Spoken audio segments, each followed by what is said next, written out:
Welcome to the Crookedrivercast. I am Robert, and joining me every week is Tom, and we are two guys from Northeast Ohio trying to figure out what the word plenary means. This is show 38, recorded on December 6th, 2025. Another week has gone by, and we've got some stuff to discuss. Let's do it.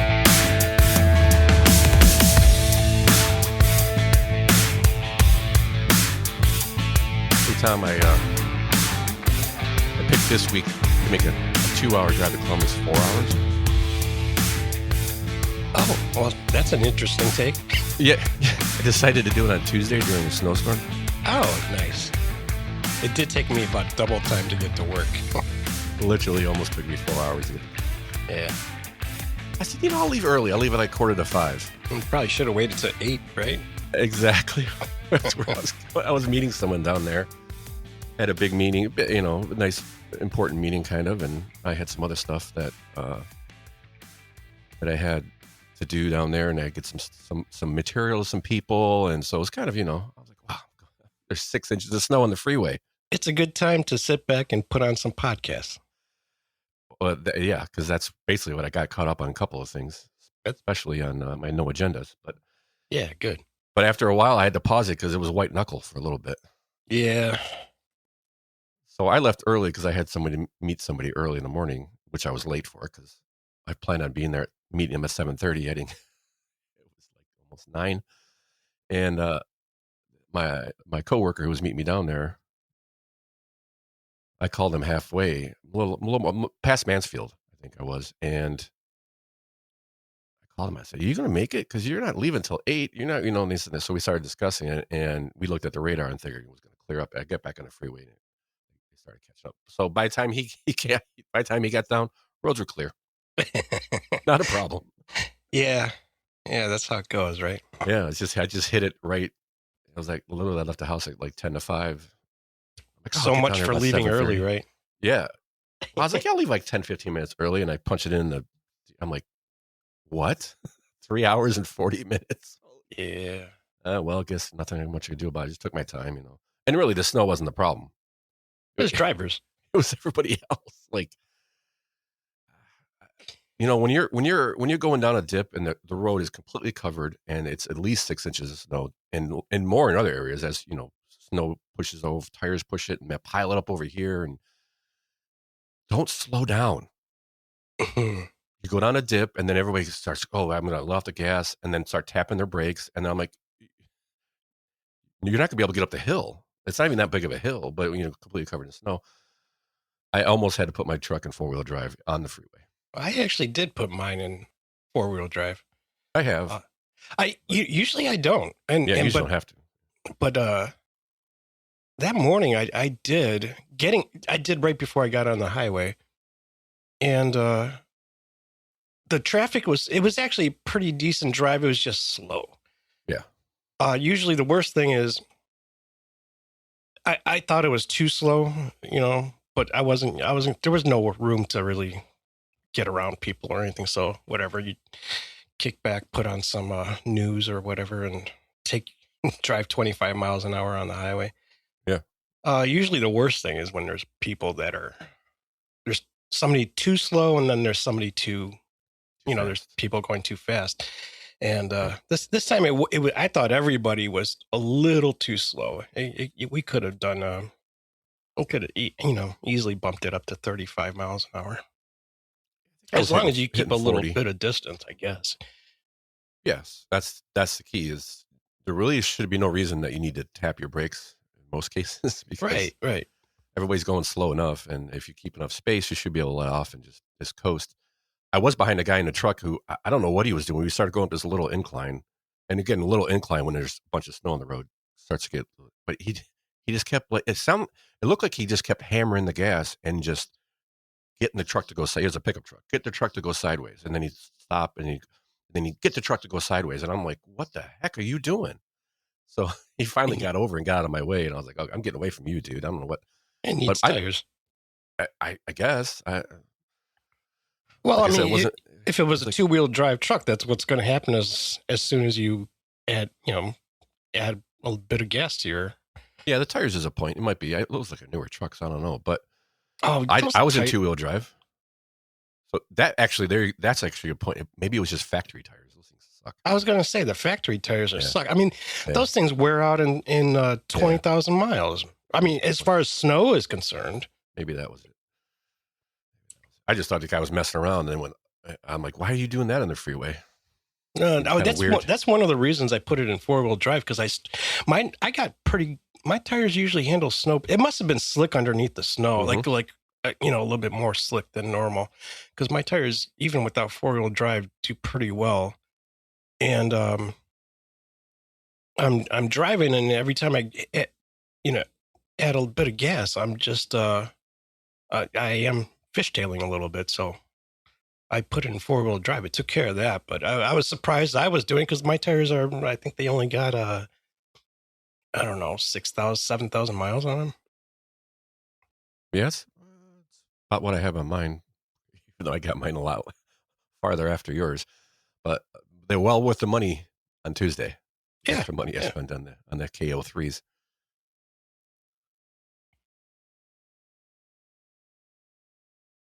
Are you Hello. there? Yeah. I thought What I happened? lost you. I thought I Oh, lost you. no, no. You started breaking up. It was weird. Um, Oh, yeah, we got some Cloudflare warning this morning on our podcast and setup, so we'll see how this works out. But besides the crazy snow, what do you got going on this week? Anything happen this week? oh yeah. Thursday we went. My wife and I went to a show at the Music Oh, Box Supper Club in the Flats, Cleveland Flats. oh. See, who'd you see? We saw a legendary blues band called the Nighthawks, which I don't think they. He mentioned the singer Mark Wenner, who's the leader of the band. I'm assuming he's like the guy who founded the band. Anyways, he said the last time he saw the Flats, it didn't look like this, and he mentioned a couple of clubs. I don't think he's been in Cleveland since the '80s. So when I saw they were coming around, I was like, I got to go see them.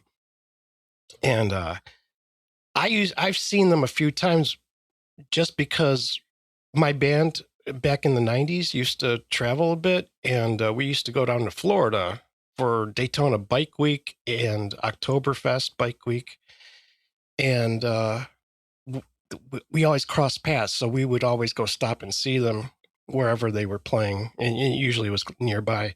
I mean, they're just awesome. Mark Wenner is probably, I would say he has to be around 70 or a little bit past 70, and lost a little bit of his timbre in his voice, but man, he plays harmonica, and I can't believe how it takes a lot of lung capacity to blow harp the way he does. So he's still able to do that. And Oh, the band sounded good too. good, It was a good good time. show. Nice venue. Sounded good. Yeah, the venue sounded great. It's the first time I've been there.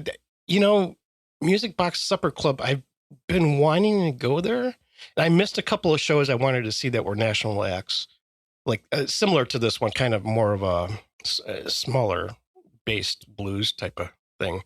And I missed those shows, but I've been wanting to go there. They just feature a lot of, oh gosh, they have a lot of bands there that are kind of like tribute bands.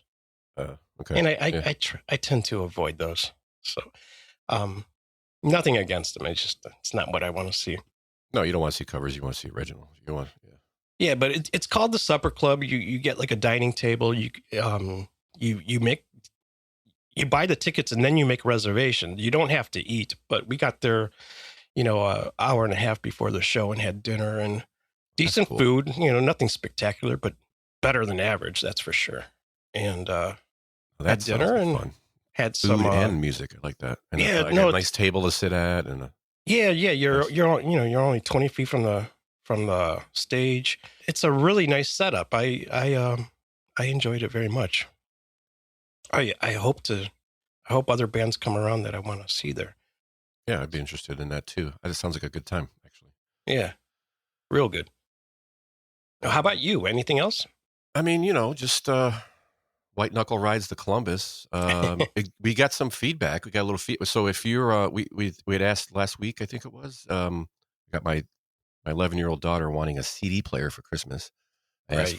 asked for listener feedback on what kind of CDs I should get, or what bands or whatever. And we had mentioned had a friend of mine who mentioned the Beatles' greatest hits, Volume 1. Right. So we had a let me pull up Mr. Captain Canoe sent us an email, gave us some feedback. His senses were spot on, but it brings up a good point about albums, about new music for somebody if you're trying to give them a base or a music history kind of, not greatest hits. Just looking for something to turn them on to. Yeah. Not and especially with these classic bands. His opinion was, greatest hits are great, but if you're depending on what you're looking to do with the CD or how you're supposed to or how you want to approach it, his recommendation is full albums, especially with these these classic, because that's the way they were designed to be listened to. Yeah. At this point. Yeah. And I couldn't. I kind of almost did a palm to face kind of. No kidding, does. Which you and I talked about this many times. Like part of the problem, a lot of the problems with today's music is it's single.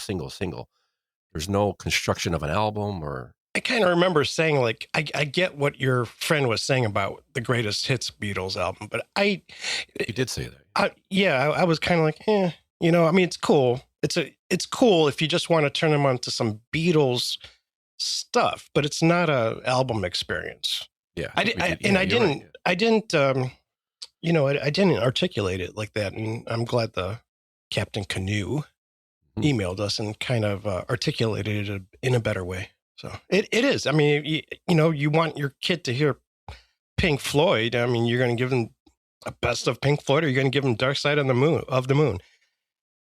Right? Yeah, you're going to give them "Wish You Were Here," or those are all albums they constructed, and especially back then, they took a lot of bands. Correct me if I'm wrong. Took a lot of time and effort to put these in order, order. A lot of times to tell their story or how they were feeling during this kind of stuff. I just saw on a tangent, but I just saw Rick Beato's Flea interview from Red Hot Chili Peppers. Oh, okay. The persona of Flea is just this crazy maniac. And this guy is. I mean, he broke down a couple times talking about music and people. Is he a sensitive guy? Yeah, but he loves music, and what I actually came around from watching the interview is if they had Adderall and those kind of pills for kids, we wouldn't have had Red Hot Chili Peppers. Right. He would have been so medicated because he's just talking about his youth and the way he was. He's a very fidgety person, but this and that, and the music is what got him grounded and focused him. Well, absolutely. I think you should take anybody if you have a child and they're young and the doctor's telling them put them on Ritalin or whatever, SSRI type of thing, it'd be like, no. I'm going to go find something that this kid loves to do because he's going to dive into it, most likely. Yeah, it's at least a good start or try at least before you have to put them on those. I would try never 2 or 3 things. It really would be a last resort for me, but just he has mentioned that kind of stuff, like what band, the way they lay stuff out and bands like that in the 90s and 80s and 70s. I think it's really important. So it's a great point, but also I now can't get this out of my head. We're all in the same boat, fellas. But our shenanigans are cheeky and fun. Yeah, I mean, his shenanigans are cruel and tragic. Which makes them not shenanigans at all, really. Evil shenanigans. I swear to God, I'll pistol whip the next guy that says shenanigans. Wait for it. Hey, Farva, what's the name of that restaurant you like with all the goofy shit on the walls and the mozzarella sticks?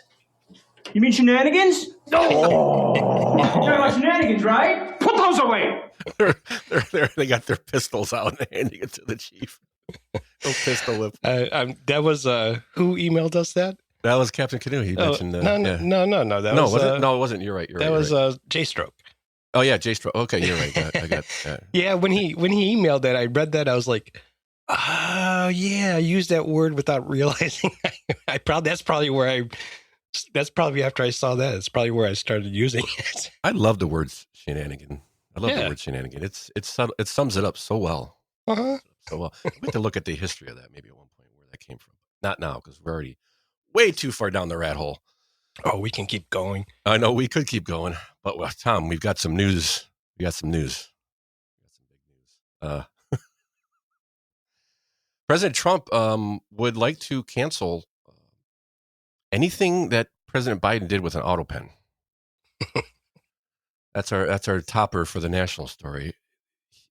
So I put in the notes, Trump cancels Autopen orders, but which ones? Because I got two stories here. One says he's going to basically cancel executive orders, and the other one says all orders. My question is, can the president cancel a pardon through executive order? And that's where the word plenary comes in, because I had to look it up. So apparently, according to my research, I don't think he can. It's kind of in the Constitution, and it's plenary, which means unchangeable and for good. I think that would have to be taken to court. Yeah. Yeah. I think the executive orders, I mean, he could just change that anyway. So Absolutely. Any of the environmental, any executive orders, like he's doing one with the U.S. auto stuff. The gas mileage stuff like Cafe that. thing. Cafe standards. People are overreacting to that on the good side, because all he's done is he took back Biden's stuff, which is good. But people are thinking they're going to that you're not going to have the auto stop and all that stuff anymore. And it's like, no, that's from Obama days.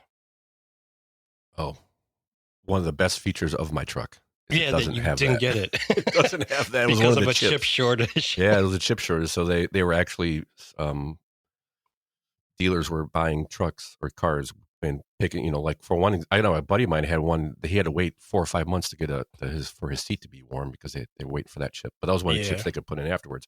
But yeah, it has no. That's the best thing. When I rent a car, I'm like, start, hit the button, start, hit the button, and then you forget to hit the button and it shuts off. You're like, yeah, mine doesn't shut off anymore. I think my battery's kind of aged, and it doesn't shut off anymore. No, you can. It's not hard to turn that off. Oh, I know it only costs you $100. Oh, really? I didn't even know you could do that. Yeah, but mine just doesn't turn off just because I think the battery's a few years old. It doesn't. Yeah, maybe it. Okay. Because my battery gets pretty.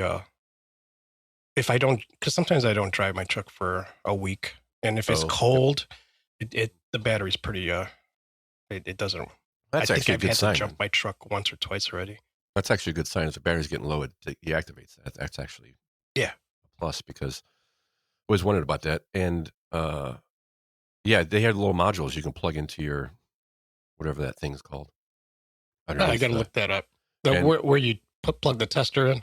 Yeah, they have a company that sells specific units. You just plug in, hit a button, and it changes it. And basically, what it's doing is the same thing you could do by buying the cable and hooking up to your computer. Yeah. But then you have to go through the menu and make sure because it's not like, hey, check this box. And when you're doing through the computer, you have to actually put in like a number. Right. 0 means this, 1 means that. So they sell, they're like $80 or $100. You just plug it right in and it does one or two things. Because the other one I have on mine, because mine's a little newer than yours, I have when I turn my brights on, it shuts off the fog lights. Oh, okay. And honestly, why should I be less cool if I have to put my brights on? Like fog lights are really usually. I mean, if it's a little, I forget. Fog lights kind of work strangely. I don't know. Yeah, on mine at least, when you turn the brights on, the fog lights shut off. I don't think mine does that. And I'm not sure why. They call it Bambi mode because deer, and blah blah blah. But I'm like, why wouldn't you want all of them on? You're trying to get more light on the road. Why are you going to shut off lights? Maybe you just don't want to blind the people in front of you. Well, yeah, but that you wouldn't put your brights on anyway if you. I don't know. Some people drive. Yes, that's true. And mine has the auto brights. Yeah. So which works pretty good, but again, it shuts when it comes on, it shuts the fog lights off. I always thought it was kind of weird, so I just don't even do that. But anyway, that was one of the things. Anyway, so yes, that is one of the things. But I don't think he's talking about canceling pardons. And I think he's going to have to go through a court to do that. I think the important ones that I want to cancel, he physically signed. Didn't use the I think the Fauci one, though, is Autopen signed. I think you're probably right. I think but there's only a couple that aren't. But the Hunter Biden one is signed by Joe. Sleepy Joe. Sleepy Joe. So there's a couple stories on that we talked about. Everybody's, oh no, what's he going to do? That's the problem with executive orders, to be honest with you, is the next president. It's gotten out of hand, for crying out loud. Yeah, it's gotten out of hand because, every time Congress a new president does comes in. Yes, conveniently, they've set it up so they can take no blame and get all the credit. Yep. And the money, allegedly. And with a wave of a pen, any executive order can be reversed with the next president. So I get it. Everybody gets excited that Trump's doing all this stuff, which is great, but got to codify it. Yes, and with the do nothing GOP, it's fat chance on that one. All right. So next we have to touch on job numbers. And, that's why it came up. Job numbers. So U.S. weekly jobless claims dive to a more than 3-year low. And then when you read the article, you're kind of like, That's exactly what I said. It's got some good news in there. There's still a lot of companies planning on laying off, but that's dropped. So that's one of the things, that's good things you can pull from it. Yeah, the jobless claims dropped more than they thought. So summary here is weekly jobless claims dropped 27,000 to 191,000. Continuing claims fell 4,000 to 1.93 million, which is a blip of 2 million people, but still a drop. Planned layoffs decreased by 53% in November. That's probably the bigger of the bigger part of the story. Yeah, why do you think that is? Why? I don't. That's a good question. Maybe I think there's just because. Go ahead. I think there's just been so many layoffs in the tech industry that number is a bit of a misleading, I should say. It's as far as typical numbers go, just because there's been so many layoffs in the tech industry. And the other thing, I think on part of this, they're kind of picking it apart. Some of this, because of the government shutdown, there's some numbers that aren't there and aren't going to be there for November, or is it October? November, I think. Yeah. I think it's November. Yeah. And because it's shut out. Yeah, it's true. Shut down in November. And a lot of this information, or some of it at least, is coming from ADP, the payments, HR company. And it's not a random slice. It's only a small portion of the job market, this and that, the other thing. So, right. It's not bad news. It's just not. I just not as.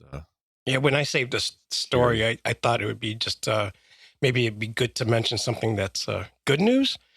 Yeah. Nationally, but then that's a good point. Yeah, we do. For the listeners, I think we both go through stories and we kind of see the headlines and we set stories aside. And then once we choose the stories, then we read the stories. So the headline was probably a little bit more misleading than... Shocker. Yeah, right. What a shocker. But Reuters shouldn't be doing that. That's from Reuters. No, and I don't know if this was that. Their headline is U.S. weekly job claims dive to more than 3-year low, which is accurate. When you say dive... That's good. Yeah.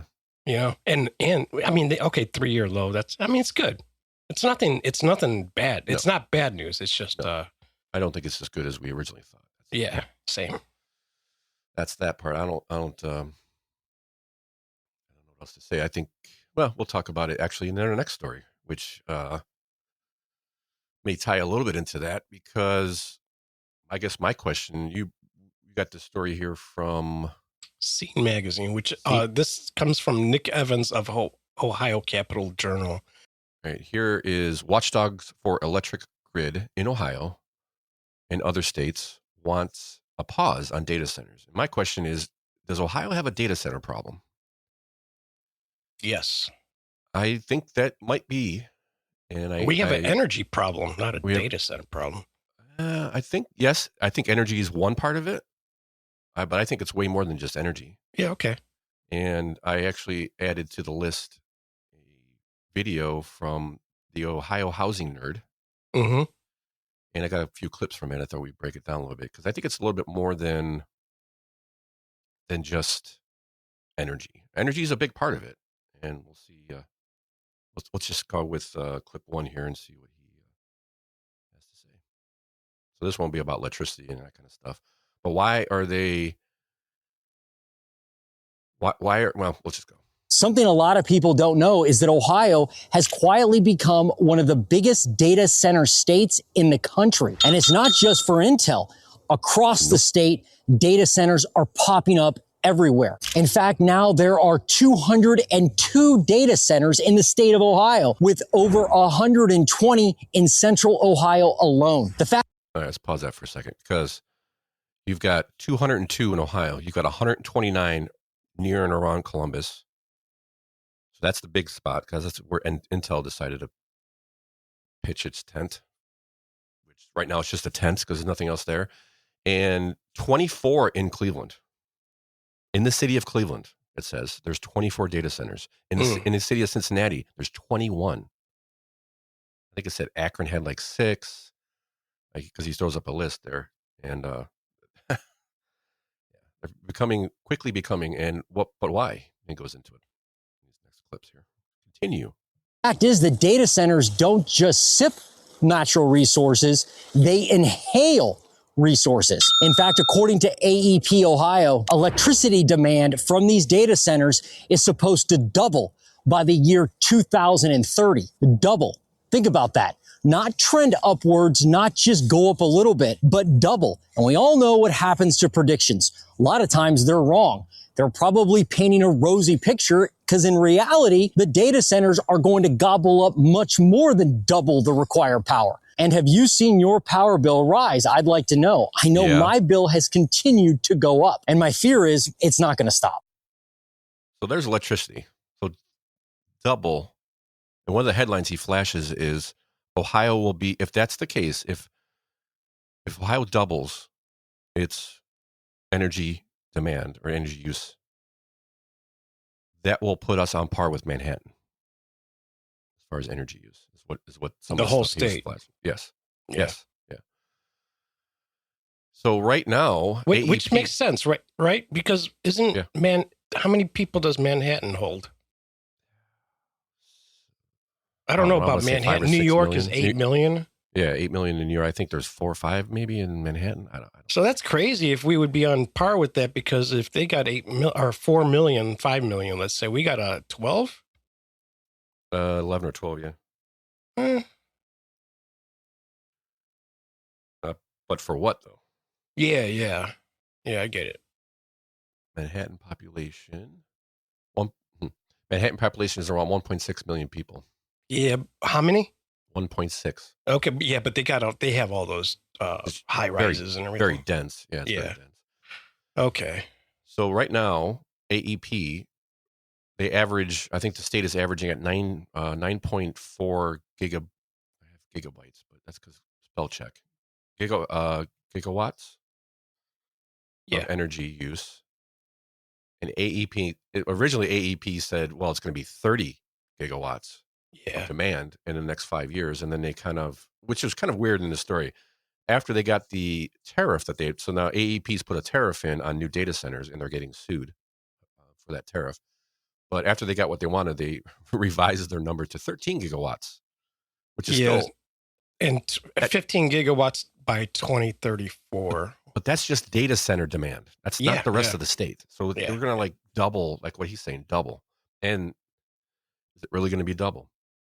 So why?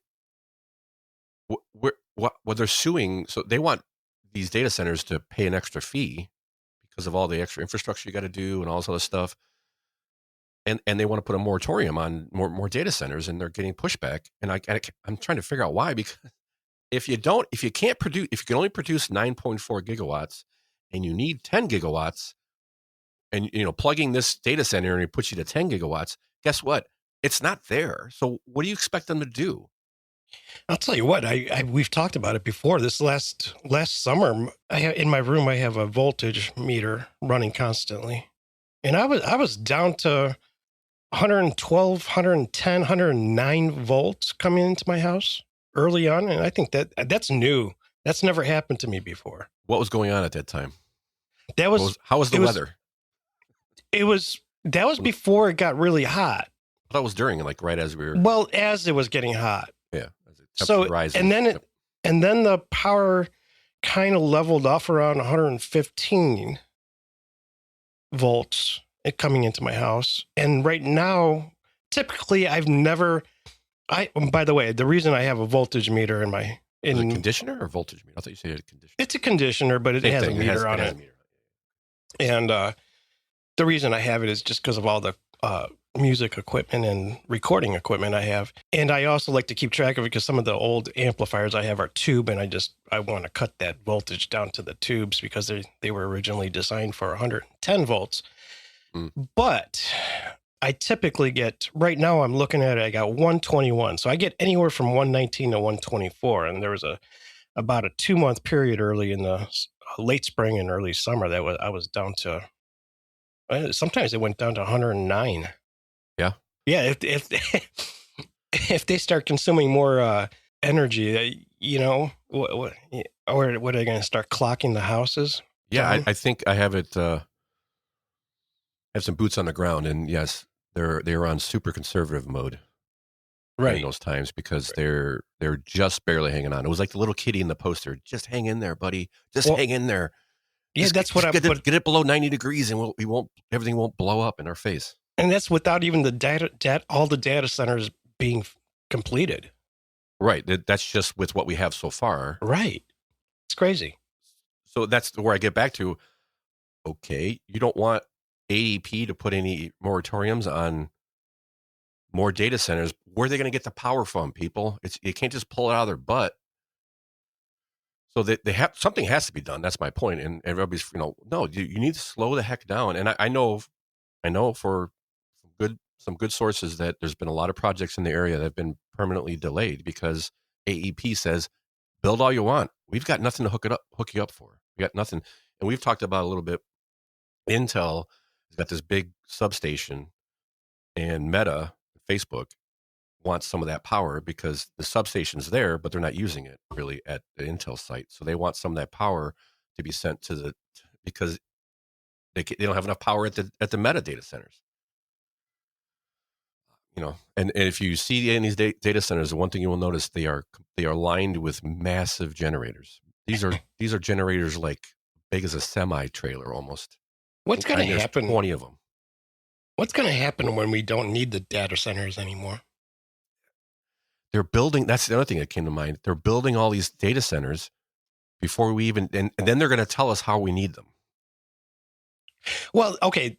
The assumption is that it's all because of AI, right? Mostly, right? Right. But what happens when technology gets better where we don't need data centers to this extent? Ask Microsoft.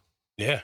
Remember the story we covered? They canceled $1 billion project. They bought a bunch of farmland, and canceled it because they have come to the conclusion that as technology moves forward and chips get better, the power usage is going down. Yeah. So you don't need as many, and you don't need as many servers to get the same amount done. So they put this big project in Ohio on hold for a while. I just think a lot of this is due to people in charge wanting to get construction jobs to fluff their numbers in Ohio. And thank you for segueing me, tying me into where I was getting to with the jobs number story. Because part of me thinks that a lot of this data center push is the bubble. It's keeping people working and it's keeping the numbers up. Yeah. Where would we be without these? Because if there's hundreds going up in Ohio, nationwide, there's thousands going up this year. Right. And look at Virginia, that's supposed to be data center alley. But it's not just electricity. So we'll go on to the next clip here. I got a couple more here from Ohio Housing Nerd. So it's not just electricity. Now let's talk about the part that no leadership really wants to acknowledge, and that's water. Ohio has some of the strongest water resources in the Midwest. Deep, rich aquifers and underground rivers that flow through the state, producing tons of great water. According to some of Intel's own Ohio water filings, the 2 microchip fab sites that are about 10 miles from me right now will consume upwards of 5 million gallons of water per day. And nationally, large data centers can use anywhere from 1 to 5 million gallons of water a day. This isn't just a Columbus or big city issue. This impacts every region of Ohio and every Ohioan. And here in the little town of Granville, where I live, we're seeing a massive fight ensue over the groundwater that Intel is going to need. Remember, folks, there are no solutions. There are just trade-offs. And the people of Granville probably fear that one of the trade-offs of this development that's happening nearby is the robbing of the natural resources like water. Remember, big tech's not buying all this farmland for crops. They're buying it for what's underneath. All right. Exactly. I got a question. Yeah. The water's used to cool, right? Mm-hmm. Okay, so they're using, okay, this is crazy, but 5 million gallons a day. Where does the water steam off, or does it run off into a drain? Like, does it go back into the earth?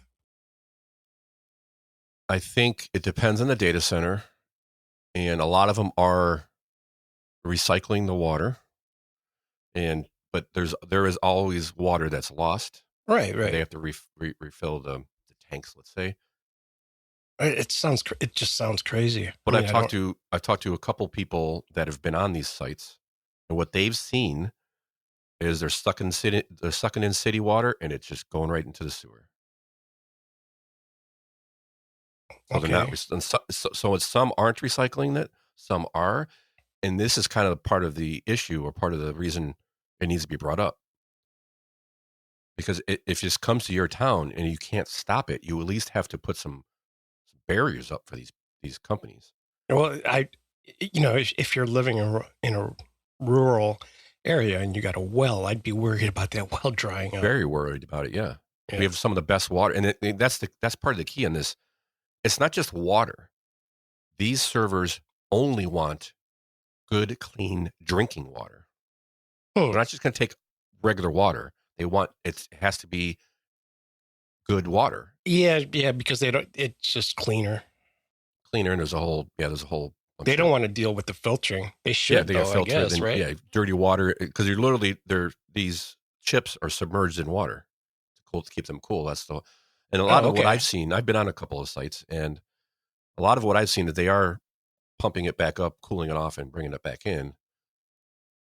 But still, in a lot of cases, if these companies aren't being watched, who knows what they're going to do? And that's kind of some of the other stuff that he's talking about.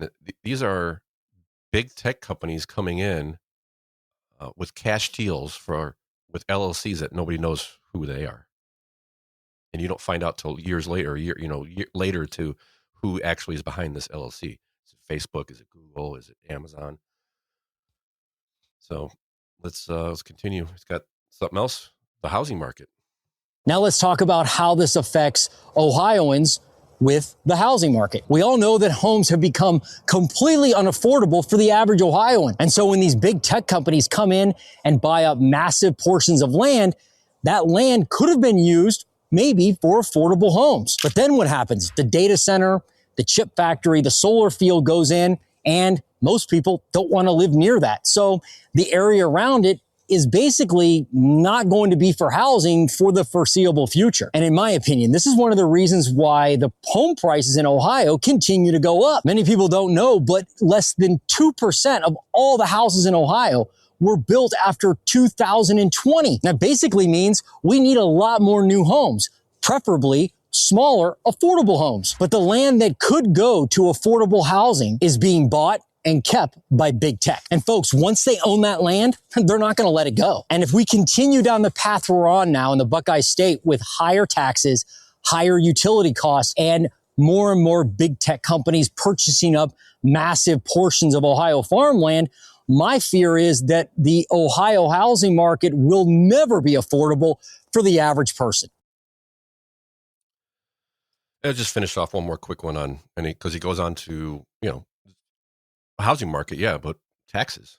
Now, here's a part that I know every Ohioan is feeling, the property taxes. Because while big tech companies receive 10, 15, 20, 30-year tax abatements for billions of dollars. Ordinary families are getting hammered with historical property tax increases. In fact, there are some county auditors right now in Ohio warning that we could see historical property tax increases in the next few years. Didn't we just have historical over the last few years? We're going to have it again because they're saying, well, maybe. So I do think we have a data center problem. It's good jobs, construction jobs, but after that, I'm not sure how much more they're giving to the community. What are you actually? I mean, you're getting tax abatements. You don't have many people working there, so you're not getting a whole lot of income tax. What's the advantage? I just think, to me, if you ask me, it's just about fluffing all the construction numbers. It looks great for a couple of years. It looks great for the critters in Columbus. Yeah. It's not good. This is not good. No. Because once they build on that land, that farmland is changed for quite a long time. You can't just demolish the building and start planting there again. So yeah, I don't know. And that doesn't happen. They're going to build it and it's going to sit there and rot after it's not in use. And eventually maybe somebody will come in and take it. Right. They're not going to farm on it again. No. So yeah, I think we do have a data center problem. Let's see. Anything else? Yeah. And then, it's everything's kind of done in secret. It seems like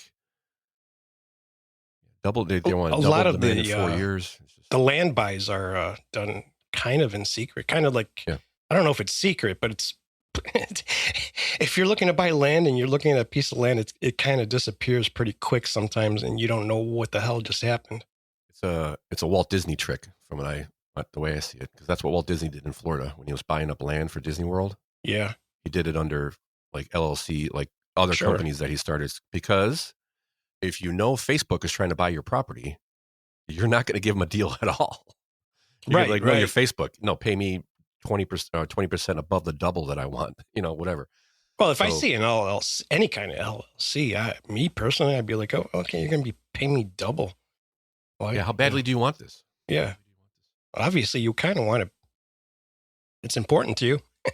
And he brought up a couple points is that they are also focusing on a lot of farmland that it has transmission lines going through it.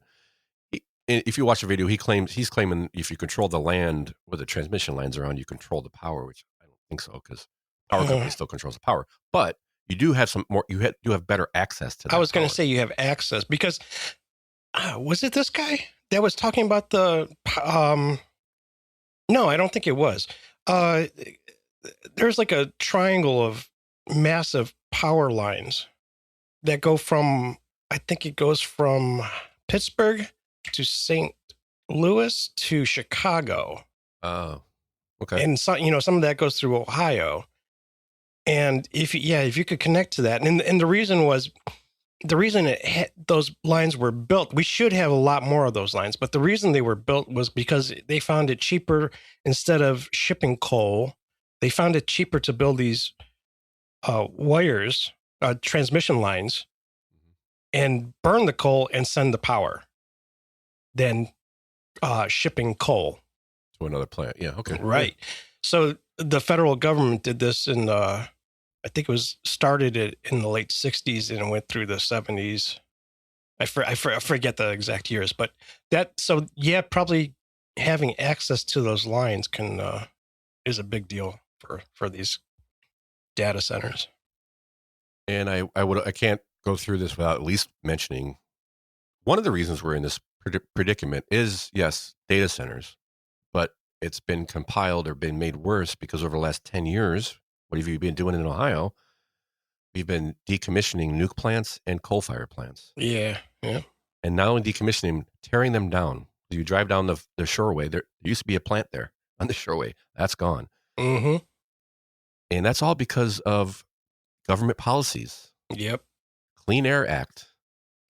If you make the regulations so difficult, it costs too much, then that's a good way to call these evil coal plants out. Or just make the regulations so bad that it doesn't make financial sense for the company to keep it, or they can make them cleaner, but if you make the standards so tough, they're just going to say, forget it. Shenanigans, Rob. You're right. Shenanigans. There we go. Perfect. Shenanigans. Okay. All right. Enough about that one. Let's go on to some more shenanigans. It's going to be the theme of the show, I think. Dayton teacher is in some hot water. Because, well, see, Dayton teacher was walking past the classroom and he saw a couple of kids fighting. So he decided to go in and, break the fight up because, he's a teacher. And he's a little hot water because he was a little rough with one of the kids. Did you watch the video, Rob? I did. See, I just thought maybe he was walking past the classroom and somebody was taking his grape soda because he shoved that kid like he was having a grape soda stolen. No, I think he had enough because he was very hot. You could tell he was very. So the story here is he breaks up this fight, shoves a kid to the ground. The video gets put on social media, and everybody starts freaking out. And now the teacher's under investigation. And he hasn't been suspended or anything. Yeah, they say that they're not going to suspend him while he's investigating, but I have a feeling they're going to give him some kind of reprimand. I'm not sure. I don't know. What do you think? I just think it looks a lot worse than it really was. It does. It does look a lot worse. I think mainly because the guy's like, he's a big dude. He's a big fella. Big fella. He's a big, actually he looks more like a normal American nowadays. Yeah, obese. Yes. So he's coming past. He breaks the fight. And what he ends up doing, he ends up taking one of the kids and shoving him to the ground. I would argue it was pretty damn effective because the kid that got shoved to the ground was fighting another kid in a black hoodie. That kid he put his hoodie on, turned around, and walked away. Yeah, He was like, "Oh yeah, we're not messing around with this anymore." But what I'd like to find out is, well, let's listen to the mom of the kid who got shut down. This is Miss Destiny Jackson. Let's see what this is from. News 2 out of Dayton from their YouTube channel I picked because, I texted you earlier in the week. Hey, have you seen the video? Because I looked at 3 different news stories on 3 different news sites and they all referenced the video, but nobody had it embedded in their news story. Not even this Fox 8 story that they're taking it because I think News 2 is a Fox affiliate. This Fox 8 story does not even have the video in it. Yet they reference the video all through it. It's like, so I had to go search for the video. And here's what we might figure out why the kids are fighting these days. But here's some Miss Destiny Jackson. You need to remove him. This was the reaction Destiny Jackson had when she saw this video. This moment, caught by a DLA student, shows the moment a teacher intervenes in a fight, throwing Jackson's son to the ground. I understand if you were breaking up a situation, but you should have never went about it that way. I don't think that is cool. I don't put my hands on my children, so I don't think it's okay for someone else to. Shortly following the incident, the video was shared online, leading to many on the internet scrutinizing the way the teacher broke up the altercation. The school responded to the incident on Wednesday, saying while the video doesn't show the full context of the fight, it doesn't excuse the manner of the intervention. A statement from the school's executive director reads in part, quote, "Our first responsibility is always student safety. While intervention is sometimes necessary to stop an altercation, we have clear expectations for how we manage these situations and train our staff," end quote. Staff I spoke to off camera say that the teacher will be facing disciplinary measures, but that they won't be suspended while an internal review is conducted. After seeing a big grown man slam a child and stand over them with his fist ball, how is that making sure that our kids are safe? Now, Jackson says that she is looking to press charges. She says while her son is okay, he will never feel safe in that school again. Live in the newsroom, Evan Bales, 2 News. First of all, why is Destiny using her stage name? I mean, she should keep her dancer life out of this. That is not her stage name. I guarantee you. That's her real name. Yeah, tell me, you didn't have to tell me that you don't put hands on your kids. Because I can tell by how your kid's acting that you don't put hands on your kids. Because in my opinion, one of the best ways that keeps you out of a fight is the worry that you might get your ass beat. And if you've never gotten your ass beat, by your parents or whatever, you don't know what that's like. So you don't really care. Hey, I'll just get in a fight. Nothing ever happens to me. Yeah, I can tell you don't put your kids, hands on your kids. Sorry. Oh, that's all right. You're not. I got nothing important to say except that she should learn how to pronounce a few words. Like bowel. Children. She couldn't even say children. I don't touch. So she's like, I could understand if you were breaking up a fight. Yeah, that's what he was doing with your son. So I will say it did seem like he lost his cool, the teacher. Yeah, well, I would too if they took my grape soda. I mean, one of them, I think it was definitely because he had a purple shirt on too, so definitely a grape soda fan. But they, I think, I don't know if, I think I may have a slight problem, but I think I'd be more pissed at my kid for fighting. But she doesn't give a crap about her kid fighting. So now she's looking at a lawsuit. Oh yeah, and you knew that was coming.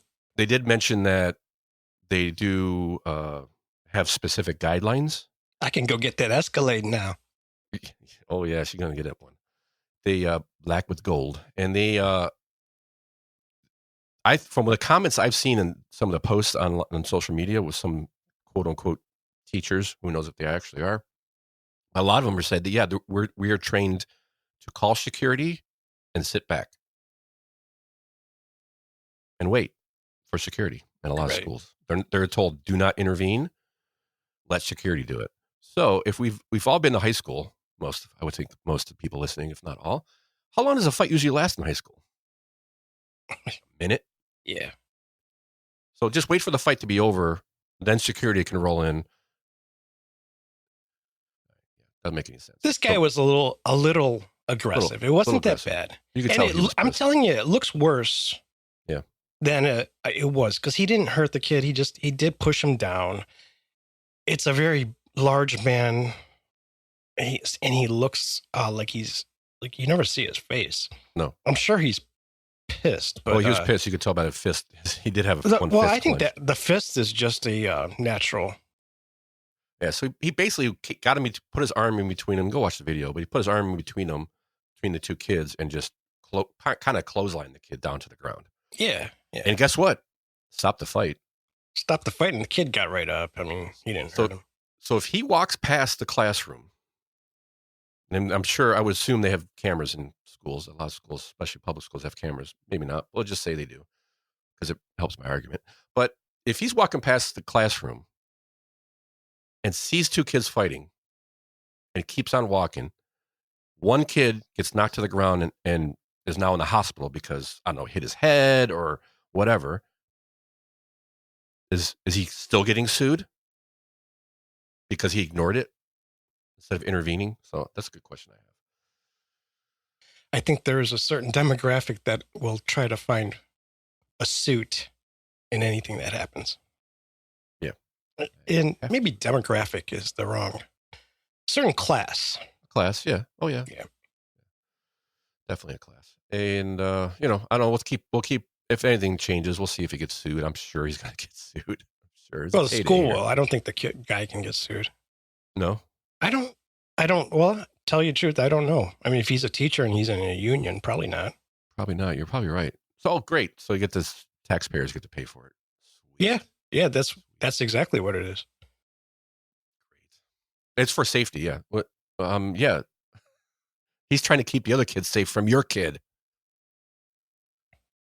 Yeah. Tell me you don't discipline your kids by not telling me you don't, but don't actually tell me. I don't think this would have even been mentioned if there was no video. Right. Because we don't really, they still don't mention anything about the fight. Did either of the kids have a weapon? We don't know anything about it. Well, the grape soda lobby acquired that. Well, they don't want bad press. Well, the thing is, it only made it because there's a video, and it's a very you could jump to conclusions pretty quick with that video. Yeah, like I said, I think he maybe got a little overzealous there. A little bit. I don't know. Maybe you need to have a talking to. Maybe when I went to junior high, I saw kids getting spanked by the principal. So right. I really don't. This to me is just somebody that's just taking care of a problem. Maybe a little too aggressively, and I stress a little. I just think it looked worse than it was. Yeah, it definitely looked worse than it did. It could have been a lot worse. I mean, stuff happens, but I think if there's no accountability, if the kids have no fear of any repercussions from mom or the school or anybody, this is what you get. And this is why a lot of schools are the way they are. We see videos all the time. It's actually, again, we'll go back to the start of this podcast. I can see videos from all across the country about school boards or school fights and teachers getting hit. And yet I'd never, I saw those, but I don't see the ones from Ohio, going back to like kind of why we try to focus on Ohio. But it's because kids have no freaking accountability. They're not afraid of anything. I know. I was afraid to get my ass beat. I would give the teachers a police baton. Something that train them in de-escalation, whatever. But the fact that these kids aren't afraid of any consequences is a big reason why they act out like this. Because I would have never done it. I wouldn't worry about the teacher. I worried about my mom and my dad. They'd have beat my butt severely for doing that. Yeah, exactly. But I never lay a hand on my child. I never lay hands on my child, so you shouldn't either. Well, yeah, I could tell you don't. Come on. Anyway, tell us how you feel about these kind of stories. Keep that grape pop. Yes. Nearby. Make sure nobody can get to it. Secure your grape soda because it's very important. Grape soda is kind of the nectar of gods, isn't it? Yeah, I like it. Grape soda, grape Kool-Aid was always my favorites. Tell us what your favorite Kool-Aid was. Send us an email, crookedrivercast@gmail.com. Check out our website. If you're listening to this show and not driving, you can follow along with the blog post that gets posted when the show does on Monday mornings. And you can check out the stories that we see, check out some of the videos that we are pulling clips from, and come up to your own conclusions, and then send us feedback and tell us where we're right and how great we are. Or the rare occasion that we're wrong, maybe. Send us a note. Share the show with your friends. I really appreciate it. Really help us grow the show. Get more content. So I think I'm not prepared for my next skit here. Yes. What? Okay. You ready, Tom? Let's peek and see what's going on in Columbus. You need to remove him. Nope. See, wrong clip. There we go.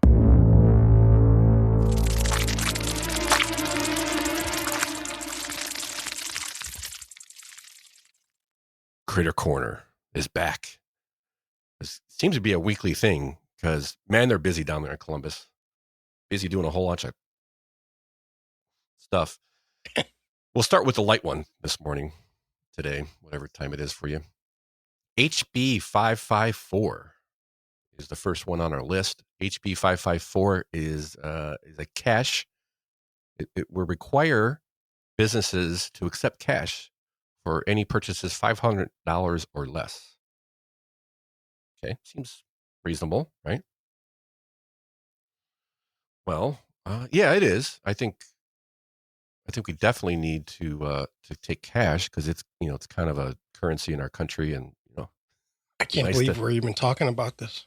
I don't know your take yet, so part of me kind of liked it because one of the most annoying things is going to a concert, and I step up to the bar, order a drink, and they don't take cash. So you go to Cedar Point, they don't take cash. Yeah, and that is just BS to me. I think you should have to take cash because, it should be an acceptable form of payment. It's a currency. I don't know. My brain just breaks. I'm like, how could you? I get the reason. I actually get a part of the reason why Cedar Point does that. For example. I get the reasons why they do it, but because kids can't make change anymore. They don't. Well, I think it helps prevent skimming. Yeah, skimming. That's what I think mostly about. Oh yeah, and not even skimming. Let's just take it at the honest. Just giving the wrong change. I ran register for a while in different jobs when I was a kid. I never skimmed. Well, I shouldn't say that, but most of my problems were I just gave the wrong change. and my till would be off because one way or the other because I messed up on change. Gave him an extra $5 or whatever, stuck together. No, I did actually skim from the till. What did I used to do? I worked at a gas station. Oh, yeah, that's right. Because I could do change in my head. Oh, you would skip the whole thing. Yeah, anybody who bought soda, any pops or anything, I would basically just do the change and put the money aside to pay for my gas. Yeah, it was good until I forgot to fill the refrigerator thing. But I think there's a quote here that I think was kind of stuck out to me because I was like, huh? So here's the quote. Cash is more than king. It's the basis on which our economy moves. Rep. Dave Thomas said. Now, first of all, I'm shocked that the Wendy's guy thinks the world still revolves around cash. This David Thomas is busy. Yes. I do see his name a lot.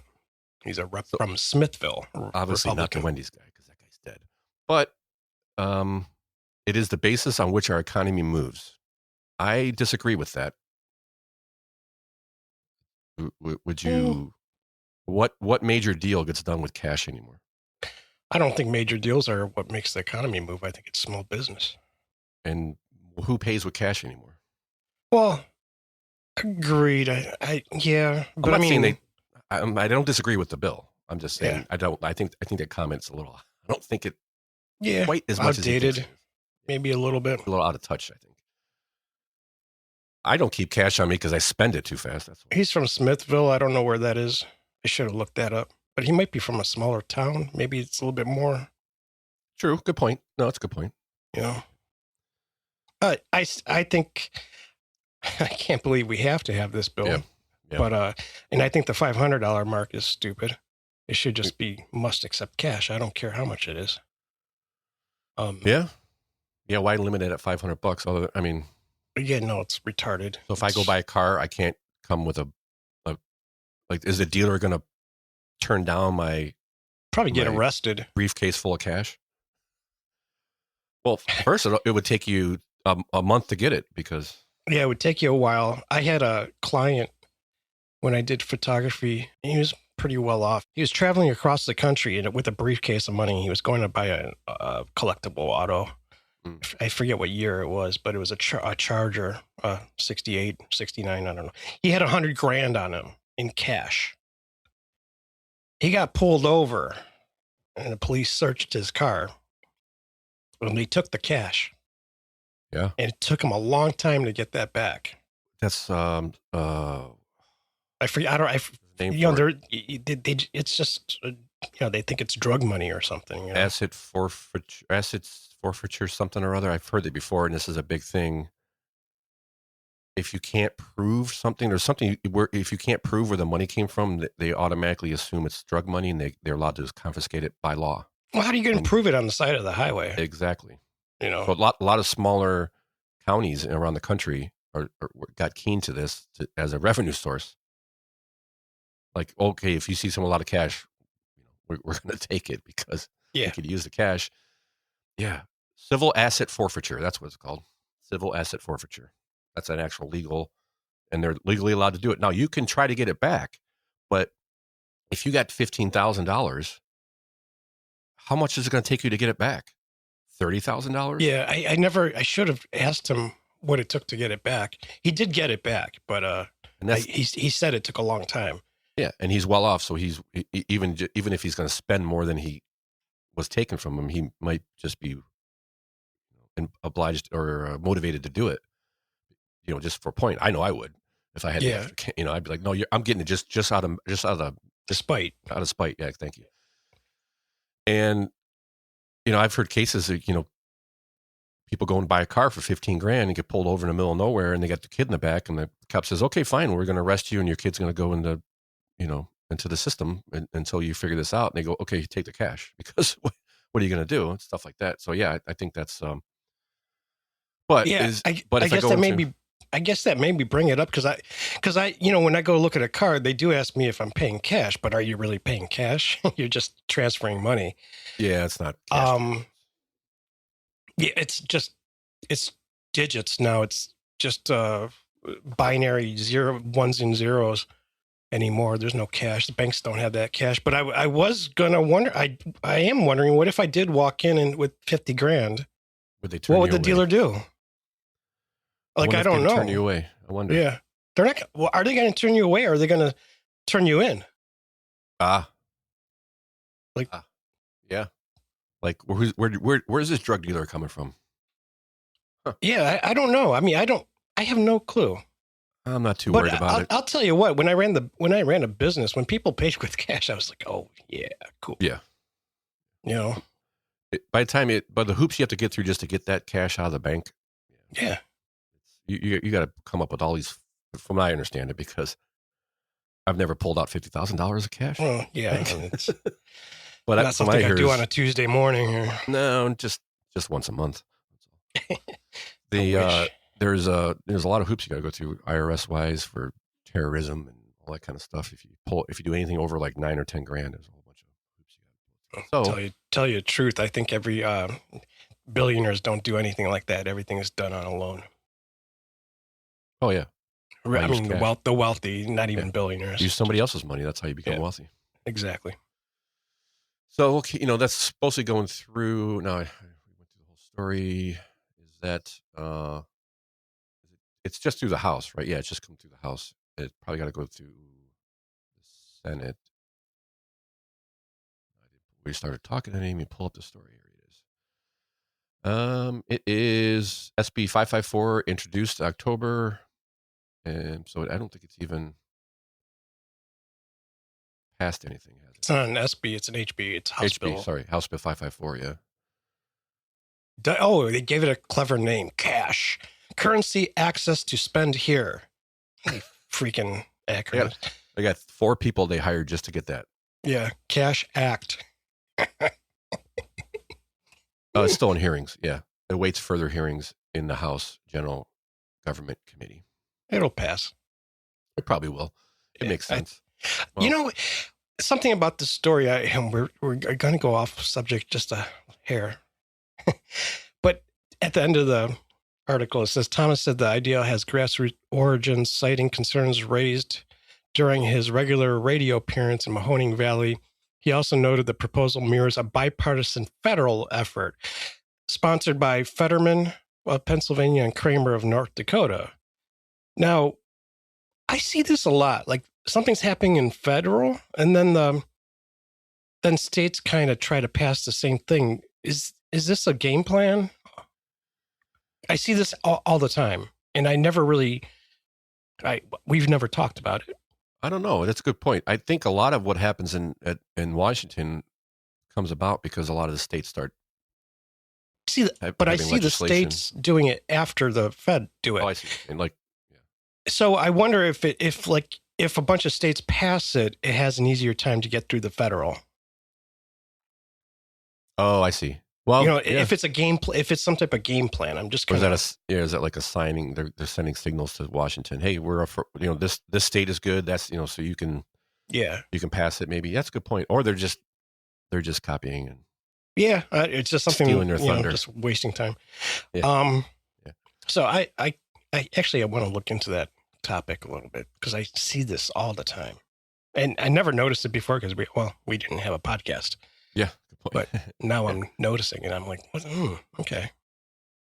So we'll keep an eye on that, see where that's going to have any more. If it's going to get through, I think it will pass, but we'll see. We'll keep an eye on it, I should say. Now, for our next story, which, I mean, it begs for this. No, stop. Think of the children. Totally begs for this. Nothing says holidays like abortion talk, Tom. Nothing says the holidays like abortion talk. So the next couple stories we have they're pretty upset because, of course, we have the ghoulish, what I consider a ghoulish constitutional amendment in Ohio, which, I don't even know where to go with it, but they approved abortion in Ohio by a whopping 57 to 43% a couple years ago. Oh yeah, there was a lot of blue and green and purple hair dye that day. Ugh. And I think they are unhappy because they had this bill. Abortion is unfettered, basically, in Ohio, and the Republicans are trying to put some speed bumps. Maybe, I mean, I don't think they're all that much, but they're complaining about it. So, SB 309, which, according to State Senator Kyle Kohler, Republican of Springfield, introduced it, which, not according to him, that's the person who introduced it, and this article says, which could add steps to access the abortion pill, mifepristone, whatever it is.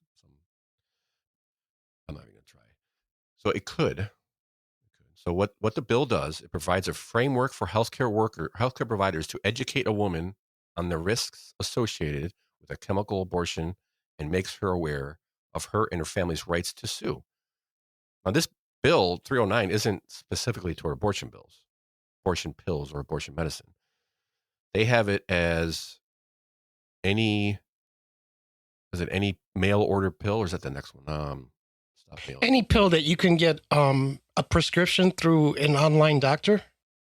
Okay. That with any pill that has, I think it was 25%. That's the next bill. Okay. Well, yeah, that's okay. Go ahead. Confused. Yeah, that's what I was trying to figure out. I think you're right. I'm looking at my notes. That's the next bill. This would make doctors have to give a warning to the patient of what could actually happen. No. Yeah, that's what I'm talking about. Right, but this is not. No. It is. What they're trying to do is any pill that has side effects with people that more than 25% of the people get side effects. They want to ban those pills from being able to be prescribed through an online doctor. On Bill 309. Because what I have is they want a warning on it, and then 324 is for any mail order okay. pills. I'm looking at okay. Yeah.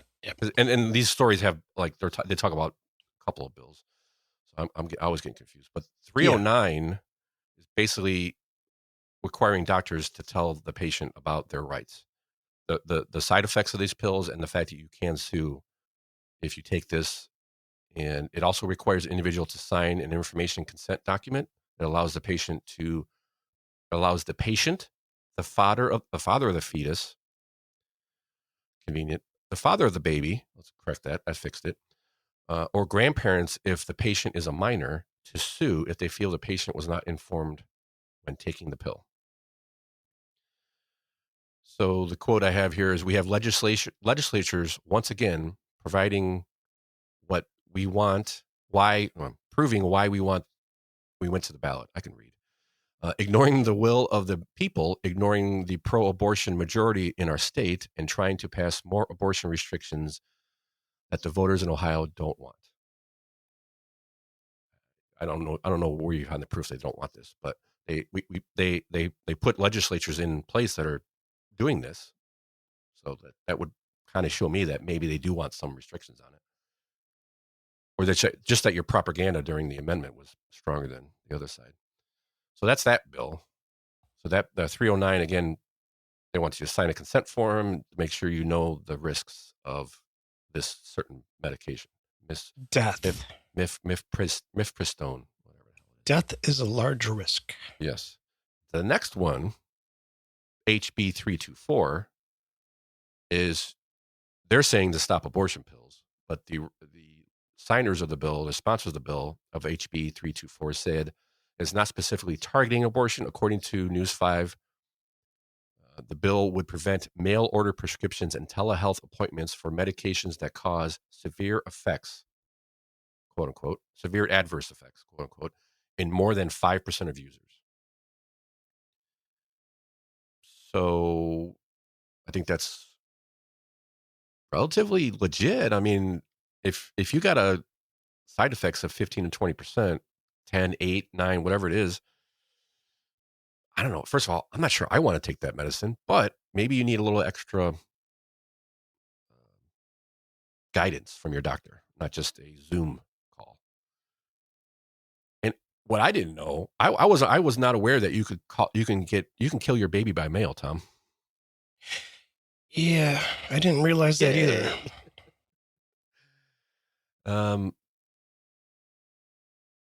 Yes. So that was the other thing I pulled. The most common abortion medications that could be delivered via mail have been proven to cause severe health impacts on 10% of women who have taken it. Why is it 100% on the baby? Yes, everybody's talking about the effects on the mother. How about the baby inside the mom that dies? I'd like to mail order death. Mail order death. Oh my goodness. So they're freaking out because Republicans want to put some restrictions in, because you can't kill your baby until up till the time of birth, maybe, or after birth, or when they're 3 years old, or something like that. I think it should be allowed till 8, 10. Why have a limit? I mean, if you could kill them at 9 months, why can't you kill them at 9 years? That's how you keep them in line. Mm-hmm. Yeah, let's talk to Destiny. See if she go. Stage. See what happened to your sisters? It could happen to you still. And we'll check that one off because I think we got to that. Next is only 309. I'm not that attached to you. You're only 10 years old. You're only 10 years. I haven't got attached to you at all. You're going to end up just like your brothers and sisters did. Just a very big petri dish. Oh, wow. Dark. It's very dark. Let's see. Next one. I like this. This is Bill HB 485. We talked about this a little bit in the past. This is the HB 485 is the Baby Olivia Act. Yeah. This is the video they want to pass a bill that I think 4th or 5th graders on up will see this video about conception and babies in the womb and kind of stuff like that. I think it was from 5th grade on up. Yeah, pretty sure it is. I thought this article was written terribly by, it's Cleveland.com. Yeah, exactly. Like, you think? By Mary Frances McGowan. You suck. Yeah. So 6 states have this already, something similar. It says Idaho, Indiana, Iowa, and Kansas, North Dakota, and Tennessee. And they're considering this bill. It's gone through committees. Is it passed? I'm trying to see if I can't remember if it's passed. Oh, it got through a committee vote 8-4. And it's on to the full house. So we're going to have a bill on this. I thought, let's hear a little bit. What is this video they keep talking about? Let's get a little bit. Let's meet. Oh, you're going to play the video? Let's meet Baby Olivia. Well, I got a clip from it. Okay. So, let me just start here. Hold on.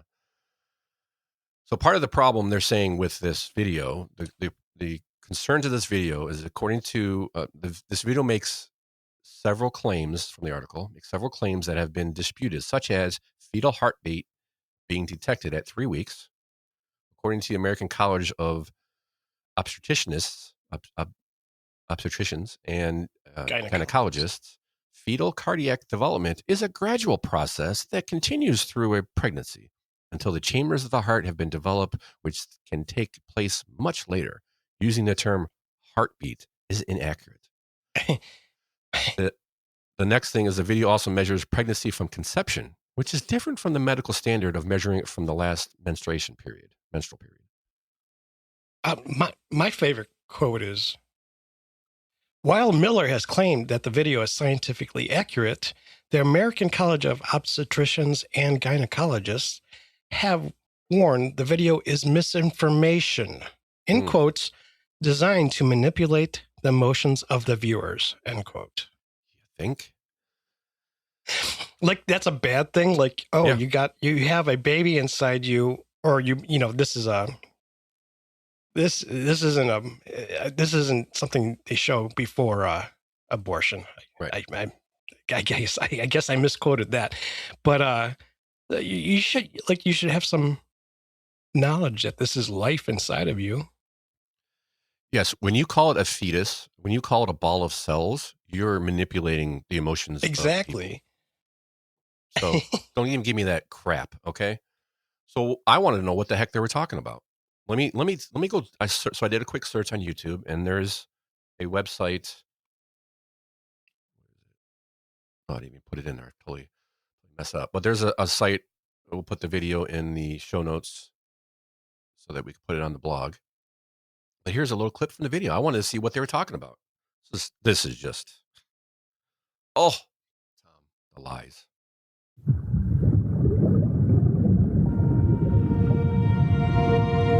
This is Olivia. Hi, Olivia. Though she has yet to greet the outside world, she has already completed an amazing journey. I'm going to an egg. This is the moment that life begins. A new human being has come into existence. At fertilization, her gender, ethnicity, hair color, eye color, and countless traits are already determined. She begins to implant in the uterus about 1 week after fertilization. Her cells organize into what we call an embryo. At 3 weeks and 1 day, just 22 days after fertilization, Olivia's heartbeat can be detected. You can't hear it though, can you? Oh, wait. Sounds like a heartbeat to me. The buds of her arms and legs appear by 4 weeks. She begins to move between 5 and 6 weeks with both spontaneous and reflexive movements. At 6 weeks from fertilization, her brain activity can be recorded and bone formation begins. Yeah, I think they're doing a pretty damn good job at that video. I think that was awful. It should be American, not some British accent. But it puts credibility. We should be like, yeehaw, you're pregnant and we got Olivia coming soon. Come on, meet Olivia. Before you know, we're going to put her on some cattle runs. Yeah, that's my only problem with the video. The video is good. But I think people are going to, maybe give it more credibility because they got a British accent. No, it's British. So at the end of the video, Really? More credibility? Smarter. Sounds smarter with their British accent. Not anymore. You're getting arrested for posting a comment online. Yeah, you wouldn't be able to post this in England. Definition of retard is British now. Oof. Oh, man. Yeah, I'm not even going to go down that rat hole. I did watch some stuff on it over the weekend. Oh, I'm not going to go down that rat hole. Maybe sometime we will. I did watch a couple of things on that. It was pretty enlightening on that whole thing going on over there. Anyway, at the end of the video, they have this little clip that says, or little screenshot that says, ages in this video are measured from fertilization, not from the woman's last menstrual period, LMP. LMP generally adds 2 weeks to age from fertilization. Okay. Not sure what the problem is. I think it's from conception. Yeah. Fertilization. Okay. Well, they say the video says from fertilization is when they consider it a pregnancy, and doctors look at it from last of. But that's how the doctors look at when your due date is. Yeah. Is when your last cycle was, and that could easily be a couple weeks before that. That's why, I think Cleveland.com sucks because this is definitely a way. They're just writing it in a way to mislead you, confuse you. So you think it's important for kids and girls and even boys to know a lot of these facts? Like at 6 weeks, they've got brain. You can measure their brain waves. They got bone structure. They got hands and feet starting at 3 and 4 weeks. They got a heartbeat at 2 or 3 weeks. I think it's pretty important to let people know what you're actually doing. What you're taking away. It's not just a clump of frickin' cells. That's what you call a tumor. That's 5th grade is like 10 years old, or is that like 11? 10, 11. Okay, that's when do girls have their sex ed or their talk at school? 12? Pardon me? 12, 13. Yeah, okay. So a video like that's good. Yeah, I don't see a problem starting earlier because girls can start with their cycles at 10, at 9. Right. So at that point, they can get pregnant. By that time, I guess you can't tell them they came from a stork. No, you can. But I mean, the way they show this video, and again, we have it in I'll put it in the show notes. But It's done pretty well. I mean, it's a lot of CGI, and they're showing the inside of the womb and the baby when it's got hair and all this stuff. With all the other propaganda on the other side, I don't see anything wrong with this. Take both sides of it and figure it out yourself. No, the video, yeah, they're going to hear enough of the other side, right? Yeah. So throughout their life, especially from their teacher, probably. Yeah, maybe not. Well, nowadays you never know. But yeah, I watched the whole video. I was like, oh yeah, I think this is good. It's done very well. I just don't like the voiceover. The British, yeah. Yeah, I really don't. I mean, like, send that one to Britain so they figure they understand it. Yeah, have somebody with I just don't like that. Even as a kid, I didn't like it. I was like, what the hell? Freaking make me feel stupid with this accent. America. So that is going through committees and all this other stuff. Does it pass anything though? I should probably put this in my notes when I'm doing these. I always forget. You should have the trailer guy in a world. Yes. Yeah. Or Mike Rowe. Mike Rowe would do it. Yeah. Dirty Jobs guy. Oh, yep. Awesome. That would be good. That's what he's done that for years. Voiceovers. He does that still. Well, he did Deadliest Catch. He does all kinds of Discovery stuff. Mm-hmm. Too, at least. So let us know what you think about the video once you watch it. Send us a note, crookedrivercast@gmail.com. Like I said, we'll put the video. It'll be on the blog, so you can watch it yourself. It's from another group. It's not from the actual group that's doing this, live action or something. But it's a good video to watch, and share it with your kids if you feel the need. I'm thinking I might do that. In a world, there you see, where there's no such thing as a fetus. It's a baby. No, stop. Think of the children. Oh, wait, don't think of the children. Oops, turn this thing off. Hang on. Oh, no, it stopped. Oh, it's stuck. It's stuck. Oh, Tom, do it. For the children. Yes. For the children. Wow, this is so weird. Tom, come back to us, Tom. It's locked up. It's locked up. Uh-oh. Technical difficulties. Well, check. That's better. Okay. Well, that was bizarre. Hit the button a little harder next time. I got it. Smash it. Smash that like button. It's for the children. Hang on.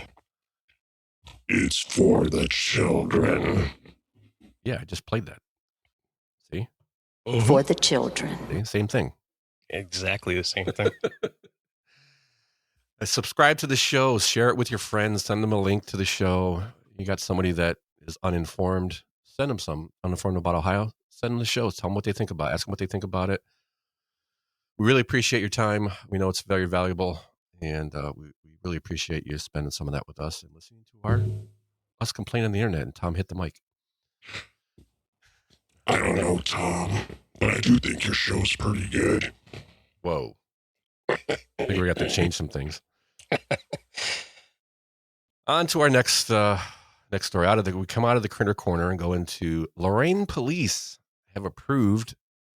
I have police drones, but I think it's more police drones. I think they already have some drones in Lorain, but maybe not. But they've approved, city council, more drones. And one of the things that kind of bugged me is they're trying to use, the city council is trying to use the recent ambush where one of their officers was killed as here's a quote.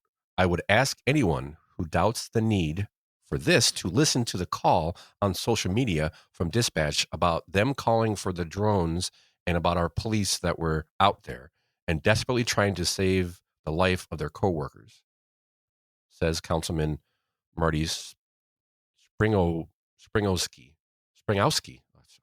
I should not have a problem with that one. The call will dissipate any doubt you ever had. So my question is, to his quote, the cops get ambushed. They're on a dead end street, if anyone remembers, and they're eating dinner or on lunch break or whatever it is, and some cars there and just starts opening fire. Nobody knows really why. I don't remember why. Seems like just a trap, but So they opens fire on these cops. Another car comes by. Everybody gets shot, and I think the assailant is killed. If I don't remember correctly. What was a drone going to do? If they called it, I'm trying to figure that out in my head. Not sure. Was the drone going to come shoot the assailant? No, they don't have guns. Was it going to pick the guy up and take him to the hospital? No, can't do that. I'm not sure what he's trying to pull here, other than just tug on our freaking heartstrings to get this passed. What would is this this is who's trying to prove? Lorain approves purchase. Yeah. Okay. So it's just like the council, the city councilman. Yes, councilwoman. I call her councilman. Oh, not there's a difference. But she thinks she's doing something. Yeah. So Mary, I call her Marty too. Sorry. Lexia. No problem. What are the drones going to do? I have no idea. Nothing except have camera footage of the cops getting shot. I mean, I guess that's something, but. Well, don't they have body cams? Yeah, they do. Yeah. Yeah. That's a good point. Okay. So again, what were the drones going to do? Nothing. So I'm not sure what kind of crap you're trying to pull, but it doesn't work on me. But apparently it worked on drones. Yeah, it worked on this. She's just trying to give an excuse or why, but she's a lady. Yeah. She doesn't know. She what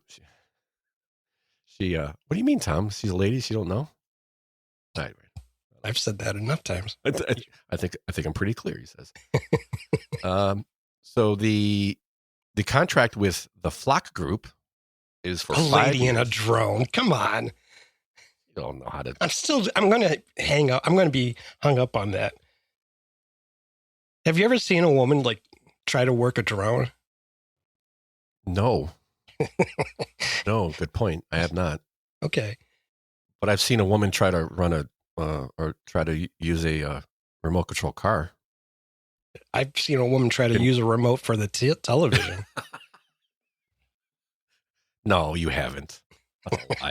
No, that's they pick it up and then hand it to you and say, "Turn the TV on." So they've hired the Flock Group. Get back on. Pull us back in. Does she even know what a drone is? Is it did she maybe misspell it? It's like bone, or I don't know. No. She wants to prove some boners. We're going on a dark path, Tom. Going on a dark path. I think Satan is taking over you, and he's disguised his voice. Really? I think that's accurate. I don't know.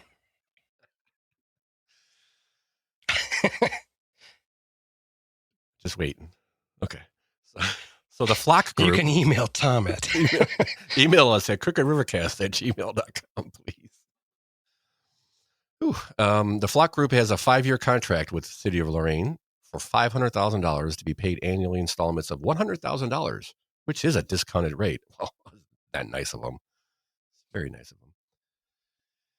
Well, we should start this first of all. Grab your ankles, Lorain residents. Yeah, we'll have 2 stories in here because the Morning Journal story is locked behind a paywall, possibly for some of you, but not for some others. Just depends on how many times you've gone there, maybe, or whatever. But we also have another one which I found, which is the AaronKnappUnplugged.com, which is this guy has an entire site dedicated solely to Lorain issues. And he put an article up here yesterday with some more of the details. So if you can't get to that Lorain or you want to look at both, he's got a lot of the details in there too. And about what they currently have. Although they don't have drones now, they have the flare cameras or whatever they call them, the ALPR cameras, which take a picture of every license plate and stores it for a month. That passes up the camera in Lorain, and they've got a bunch of them. I'm trying to remember. It doesn't show how many they have, but they I found this great book, by the way. It's called 1984. It's all coming true. No, actually, I thought it was fiction. I didn't know it was a prediction. Closer to Animal Farm than 1984. Animal Farm, if I remember, it's been a long time. They went into it willingly to the police state, where 1984 is done by force. Right. And we're more like Animal Farm. We're just doing it because it's convenient.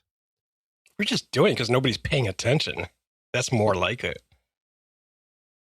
And we have women in council and government. Oh, here you go again. Anti-women, Tom. Jeez.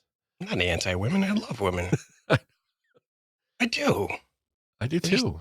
Think they have their place. They have their place. They're way too emotional. I think I was trying to find while you're trashing women. I'm not trashing women. I know. They had a stat. Man, it was probably in the freaking other article.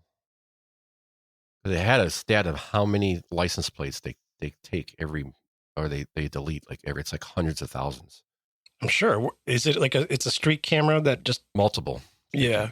But just it takes crazy. a picture and files away every. What are you doing this for? You just looking for somebody that's coming through town that might, really, what are you doing? Yeah, they're monitoring it and they store it for a month, and that anything pops off, they can go back and see where you were if you drove through Lorain or not. And, what excuse do they give you for this, to do this? They tell people that, we're going to find people that have warrants for their arrest and things like that. It's like, well, that's bullshit. It's safety. Mm-hmm. It's for your safety. For the children. For the children. Think of the children. Won't somebody please think of the children? I have to use all three of them today. Well, they do. It gets by. Those cameras get by because they are at street level. So there's not a whole lot. I don't think you could. I could stand there and take a picture of everybody's car that drives by if I wanted to. Yeah. So that's how they kind of get around that. What this brings up, though, is a couple of weeks ago we talked about a bill in Ohio that is going through that will put some restrictions on. Like, if you want to peer into someone's backyard, you need a warrant.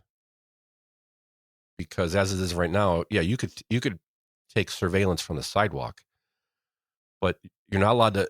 Is the cop allowed or investigator allowed to hover above your house with a camera for hours on end? No, there needs to be.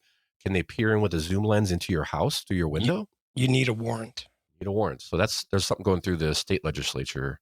Yeah, we talked about that last week or the week before. A couple weeks ago, yeah. I thought I wrote down the bill in here and I didn't. It's from the 22nd. Go through my show notes. Yeah, Ohio bill regulate uses of drone uses by police. It's HB 251, which is going through the state legislature now, which I think will pass because there's going to be more of these cities that do this. And he does have a list here in this Lorain County site of what Lorain's one of the first, I think, at least in northern Ohio, to have this. So he goes. They operate 12 flock cameras, no drone programs. Amherst is talking about North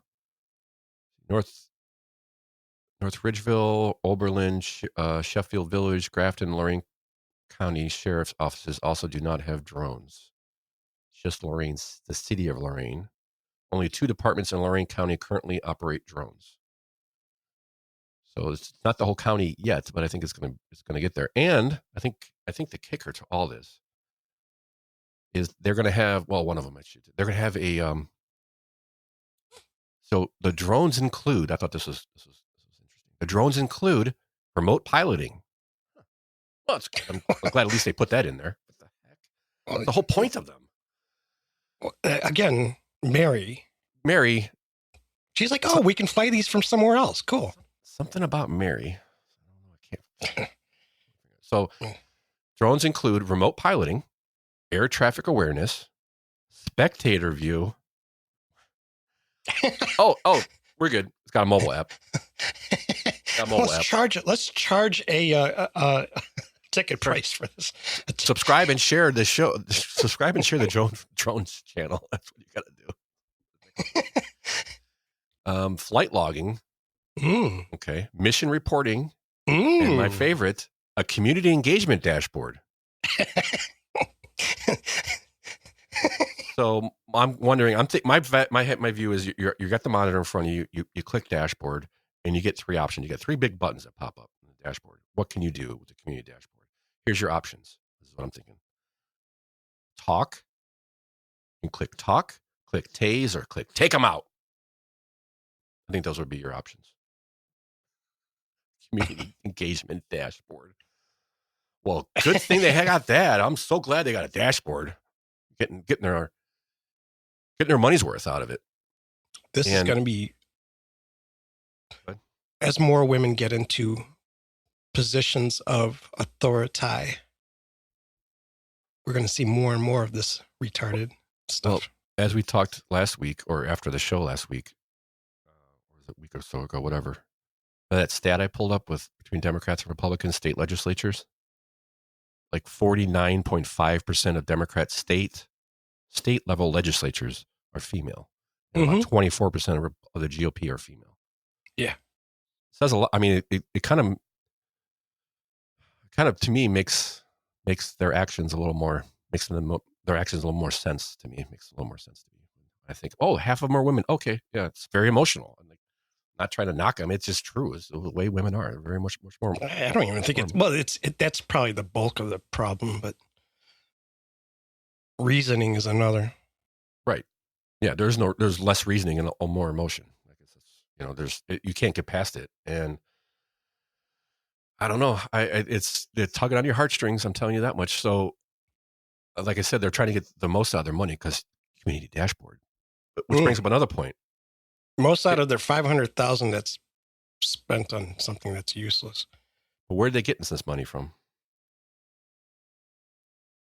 Come on, take a guess, Tom. Part of it's coming from levy, from police levies. What's the other part coming from? Property tax? No, we've talked about this. They keep doing this. More and more cities. Oh yeah, COVID money. Oh, they got a little grant from that.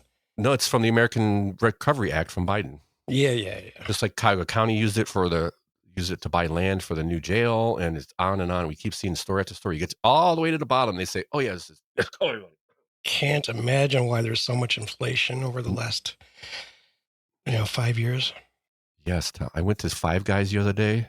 I got don't judge, but I got a double bacon cheeseburger. That was $13. $13.50 for that burger. No fries? I got fries. Got a little fry. It was $13 with the fries? No, that's just the burger. Yeah, that's crazy, man. I got a small fry because they gave you a lot of fries there. The fries are so good. And a milkshake. Wow. I'm judging now. Bacon, $29, milkshake. Tom. $29. Yeah, I wouldn't go there. Yeah. It was for work. I hear you, but I just... so good burger. That burger is so good, though. It's fries, not $30 worth, man. It's ridiculous. I mean, you go to a restaurant, sit-down restaurant. You go to Robin, what is that burger place? Red Robin or whatever? Red Robin. And their burgers are $20. Yeah, that's what I paid for a burger at supper music box supper club. Yep. And part of that is from all the printing of COVID money, but because nothing says pandemic relief like police drones. So there's that. Good thing. Thanks, guys. Appreciate it. Thanks for using that COVID money for police drones. But I do commend this guy, Aaron Knapp, for having a whole entire pretty extensive site from what I looked at, all on Lorain County. That's great. That's hyper local. It's like the micro local thing. Yeah, that's micro local. That's actually a good way to look at it. All right, let's keep moving here because we're running long. So next we gotta get to this one because this is got some good clips in it. But we got a church in Cleveland, a woke church in Cleveland that wants to do some racial repair. So this is this is a church full of very guilty white people. It is Cleveland Heights. It is Cleveland Heights. It's a Presbyterian church or something like that. Probably a few trannies in there too. And they, yeah, I do have a question about that. So let's hear a little bit about what. So here we have. What's her name? Lorain? Oh no, no, she's got a great stage name. Natasha Lovelace. Lovelace, if that's your real name. She has a problem. She went to school. She's a single mom. No kidding. Gosh, shocker. Single mom going to school. And she got in some financial debt. So to get her bachelor's degree, she is currently $120,000 in debt for a bachelor's degree. Yeah, bachelor's degree. Female. Took her 8 years to get it, too. Took her 8 years to get it. Oh, that tracks. It does, you're right. Let's hear from, let's hear a little bit from her. This is from Woke Church One. This is a couple clips. It's Sunday at Forest Hill Church Presbyterian. Oh, wait, I forgot. Let's talk to the idea stream, please, which is very quiet and very compressed. In Cleveland Heights, and service is just beginning. Natasha Lovelace sits in the midst of the congregation. She sings along to hymns, recites prayers, and she even brought cookies to share after service. Cookies. She says it's a small show of gratitude for all she owes the church. I'm just blessed that I was chosen to be a part of it. The "it" Lovelace is referring to is an award from the church's Racial Repair and Restoration Task Force to pay off $65,000 of her student loans. I ignored my loans. That's not okay. Oh, like, that's not a healthy way to address your finances. But unfortunately, I think it becomes like a fear. $65,000, and she brought cookies. I'd love to know what. Do they ever mention what she got her degree in? Good point. It does say bachelor's degree. Oh yes, it does. It does in this clip. Here, let's finish it. So she ignores her loans. That's probably one of the reasons it's on $120,000 because she hasn't paid them for a while, and it just keeps compounding. But how much? How much does a bachelor's degree cost? Where did you go? What school charged you $100,000 for a bachelor's degree? It says Kent State, right? Does it say? Yeah. Okay, Kent State then. No, that makes sense. Kent State. They're one of their. They're not She the got most a expensive. fashion degree. Oh my gosh! She got a fashion degree. Fashion designer major. All right. Well, let's finish this because this contradictory thing. There's some contradictions here. Let's put it this way. Let's finish this story. For Natasha Lovelace, even though the award doesn't cover the entirety of her loans, she says it's made her remaining debt manageable. Now I can move forward in my purpose and feel good about it, and feel like I have control over what I'm doing and not just have this baggage of thousands of dollars hanging over my head. What happened to She should design some she now baggage feels to like put that she can loan in. refocus on her dreams of becoming a doctor. Zaria Johnson, Did you hear Idea that? Stream Public Media. No, I You know missed that that. part? I was trying to think of something else snarky to say. Hold on here. Of becoming a doctor. Zaria, like she can refocus on her dreams of becoming a doctor. So Zaria Johnson, Idea Stream Public Media. So she dreamed of becoming a doctor via a fashion degree? Yeah. Okay. Low IQ. She's gonna be a fashionable doctor. Wait, She'll never be a doctor. No. And well, this tracks with retards. It was racist, Tom. Why? Because more than 63% of student loan debt in the United States belongs to women. Okay, if you're in Cleveland and you think you're going to be a fashion designer, you're retarded. I do know women that have gone into fashion, and they've moved to New York, and they're doing fairly well.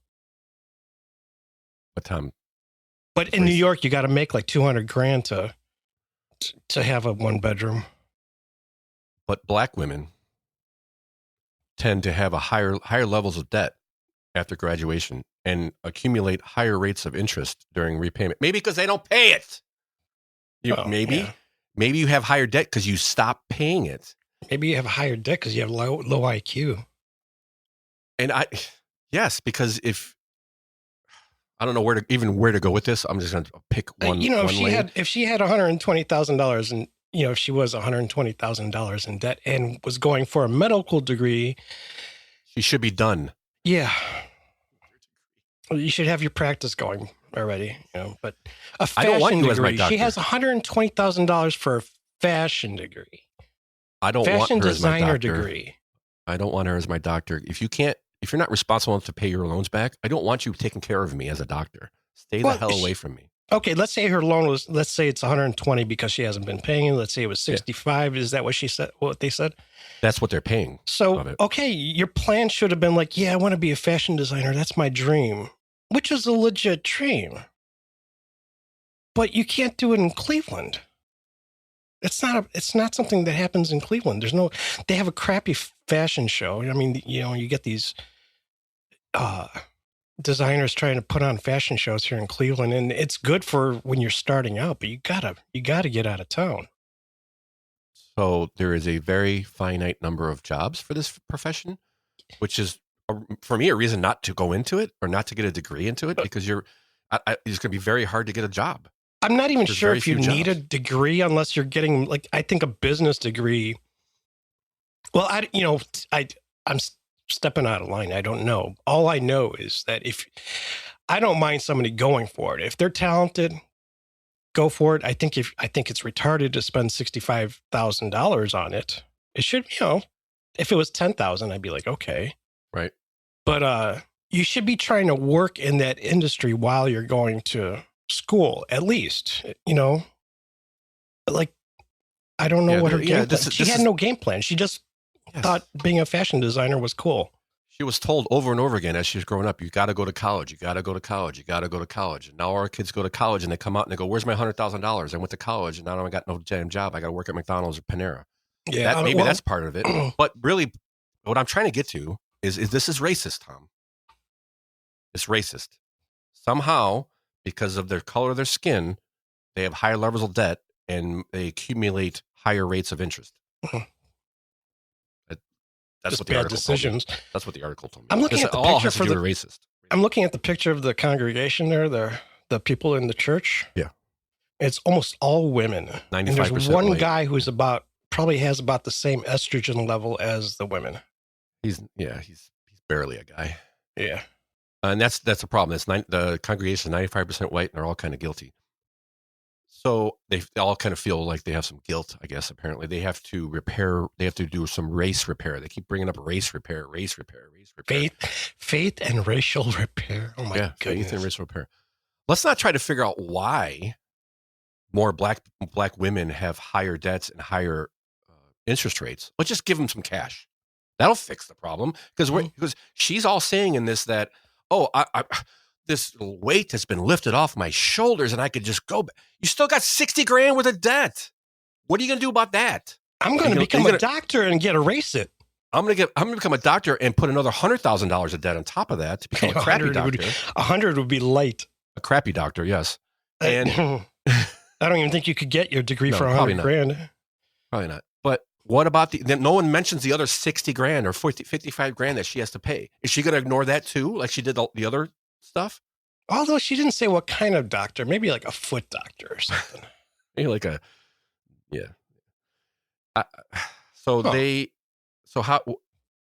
I know people who've had $20,000 in debt from student loans in their 40s and they're still paying it off. Yeah. How long does it take her to pay off $60,000, $55,000? Well, the loans, because they're government backed, I guess, or not government backed, because they can't file bankruptcy. So these loans are weird. You can file bankruptcy, but not for that. Right. These are weird loans because let's say your payment is $300 a month. If you send them more, they force you to send that same amount the next month, I think. Something or something like that. Like you can't send big payments in. They can't pay extra on it or something like that. You can, but then you get they're like, oh, he paid extra, so that means he could do this all the time. It's something like that. I'm not totally sure. Parents with kids with loans, they would know more. But it's called shenanigans, Tom. Absolutely. Well, it's a scam. It's called government getting involved in things that they shouldn't get involved in, which is most everything.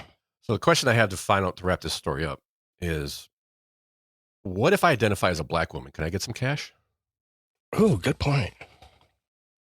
Are they going to not do that? I'm going to name myself Destiny. Destiny Lovelace. Oh, nice. Such a pretty name. I'll be in the movies. Which, no, Yeah, never mind. All right, let's get through these last few real quick here because they're, the city of Cleveland is ready to say goodbye to the Browns. Apparently, oh, they're finally ready. Yeah, they last week or so ago, I think it was about a week or so ago, they had a marathon city council meeting. It was like 3 hours marathon. After figuring out, so I have marathon work days every day. 8 hours. Oh my gosh, in my opinion, after the city spent 3 or 4 hours figuring out what their cut is, in my opinion, now we're good, right? So, because originally the cash was divided in. So let's go back. The city was debating on accepting the offer from the Browns, which is about a total of $100 million over not spread out in a couple different piles and stuff like that for different parts. So a lot of it to tear the stadium down, a lot of it for development, and they want to give some money for the community development. So the original cash was divided in two pots. So $25 million for Lakefront development, paid in $5 million installments over 5 years, and then $20 million for the community benefit agreement, paid for over 10 years, beginning in 2029. The council has shifted some of the money. Now they want $20 million to go to the Lakefront and $25 million to go to neighborhoods. I don't know. Where do you think that extra $5 million is going to go? Somebody get new houses. Yeah. Somebody get new cars. Yeah. Coincidentally, of course. I mean, just in my opinion, allegedly. Yeah. So it'll be laundered in a way we'll never see. So instead of developing the lakefront and have more money to that, they want to pour more money into the neighborhoods that. I mean, wouldn't they benefit from? Whatever. Seems like they were just trying to grab some more cash for themselves. It felt like to me, but I could be wrong. Probably not. Could be wrong. And then next we're gonna do. Oh yeah. So then they have. So the mayor's comes out. He's very happy, so they can start moving on. They can start developing the lakefront. And then here's this story from News Channel 5 about groups. They want to shut the airport down. Yeah, so a bunch of Burke Lakefront groups are pushing back and saying, no, you can't closing Burke Lake. We create a lakefront that is, this is Chantel Brown. No, that's not the right one. That's not the quote I wanted. Chantel. They're saying that closing the airport down, there's aviation schools and there's air show and all this other stuff that they don't want to see go away. And the only thing that really can't be moved is the air show. The air show. And that's where I'm getting at. And that's the article we have in there is aviation groups are complaining about it. And their only point I think they can push on is the air show. That's really the only thing that brings in money to downtown from that airport. It's not worth keeping in my opinion, it's not worth keeping the airport just for the air show. And I personally think closing it down and developing it is a good idea. But the thing is, they never have a actual plan. They've had plenty of plans. Have they? They've had 9 different plans. What? I think they've had 9 different proposals over the last 25 years. Fully, I guess, is there a model of it? They've had multiple different ones. We talked about this a while back, and I know when I looked it up online, there was several. I thought it was close to a dozen different ones at different degrees. I'm sorry to interrupt, but at different degrees. That a lot of them didn't go very far. They were just proposals. But currently, they have one going on now that they've gotten $5 million of funding for a group that is to help develop the lakefront. And nothing's happened yet. It's been like a year or two, and they've got all this money, and they're paying all these people, but nothing's happening. There's no $5 million, though. I mean, what is that? But I've seen models that include that kind of take over the space of the stadium, but I haven't really seen models of the Burke Lake. No, so they have some ideas according to this article, but the mayor's. That's what I mean. Yeah. That's what I mean. I mean, if you're going to shut it down, at least have like a solid plan or solid model that you're going to go after, or, have some, if you're going to build that up, have some people that want to be tenants there. It's all great, except the only problem is corruption keeps getting involved, in my opinion. And 90. Well, yeah, I think it's one of the biggest problems, really. It is the biggest problem. There's not a whole lot they can do about it. I don't think that the amount of money it would cost to move that, just in buying property alone, would be whatever happened to like reasonable rerouting 90 to go over like where the mounted police are? Wasn't it supposed to go through that way? It was going to reroute. That was one of the proposals to reroute it more south. I don't know. I just know with property values the way they are, it keeps ballooning the project. I mean, big projects like that, big part of it is buying people out. Yeah. Okay. And where are you going to put them? With the way the housing market is? Eminent domain. Well, yeah, but they got to go somewhere. And that's sometimes a problem is they don't. I mean, we already have a quote unquote housing shortage as it is. You're just going to make it worse. Just build it right over them. Yeah. You don't have the air rights, do you? Just put a bridge over them. But yeah, in this article, in the Bib article I have from News Channel 5, they do ask about, they've gotten, I think Mayor Bibb is saying like a dozen different proposals from companies all around the world, but he's not willing to really share any of them right now because he doesn't want to give away. Yeah, because he doesn't have any. Because they don't actually have anything. And then again, you go on to the Burke, and it's all kind of tied together. So there's a lot of groups that are saying no, don't close it. I'd say the only thing they really have anything to stand on is the air show, because the air show is pretty cool and a nice site for the air show for the people who put it on, because always better to fly over a lake than it is over people. Sure, no, it is an awesome site for that. But I mean, if you could legitimately develop that, I think it would be worth it. For the city. Mm-hmm. I personally, I don't care. I mean, but did we talk last week about the cruise line? Was that last week, or did I hold it for next week? We mentioned it last week. Yeah, the cruise line that had Cleveland as one of the main stops, and they passed up on it. Passed it up because there's no place for it to dock. Yeah, there's one thing right there. Yeah. So this is an opportunity. I hope the Cleveland takes it. Evidence or past would show you that. They're probably not going to. That airport isn't exactly the most built up airport. Could they just move that? Build another one? No, if they really wanted to keep something like that, they would shut it down and just rely on. I think it's Lake County Airport, which is right. Well, I mean, for the little. I mean, I'm talking about for an air show. Couldn't you maybe build something up that's kind of like a dual purpose type of thing? I'm sure that would be billions, but that would require thinking outside the box and thinking about other things than your own pocket. I'm not sure the city of Cleveland is ready to do that, Tom. One of the things that Bibb did mention was the vertical aviation, which with drone taxis coming around. Who knows if that'll ever happen, but it sounds like it's going to happen. Drone taxis, and that they could actually still develop that area and still have like a vertical airport there for helicopters and things like that. I get it. I mean, it all depends on what you want, I guess. You want to develop the lakefront, or you want to have an airport there. Really, someone's got to make up their mind, because you can't have both. I don't think you can. I don't know. Like, if you developed the lakefront like that, are you going to get residents to Cleveland?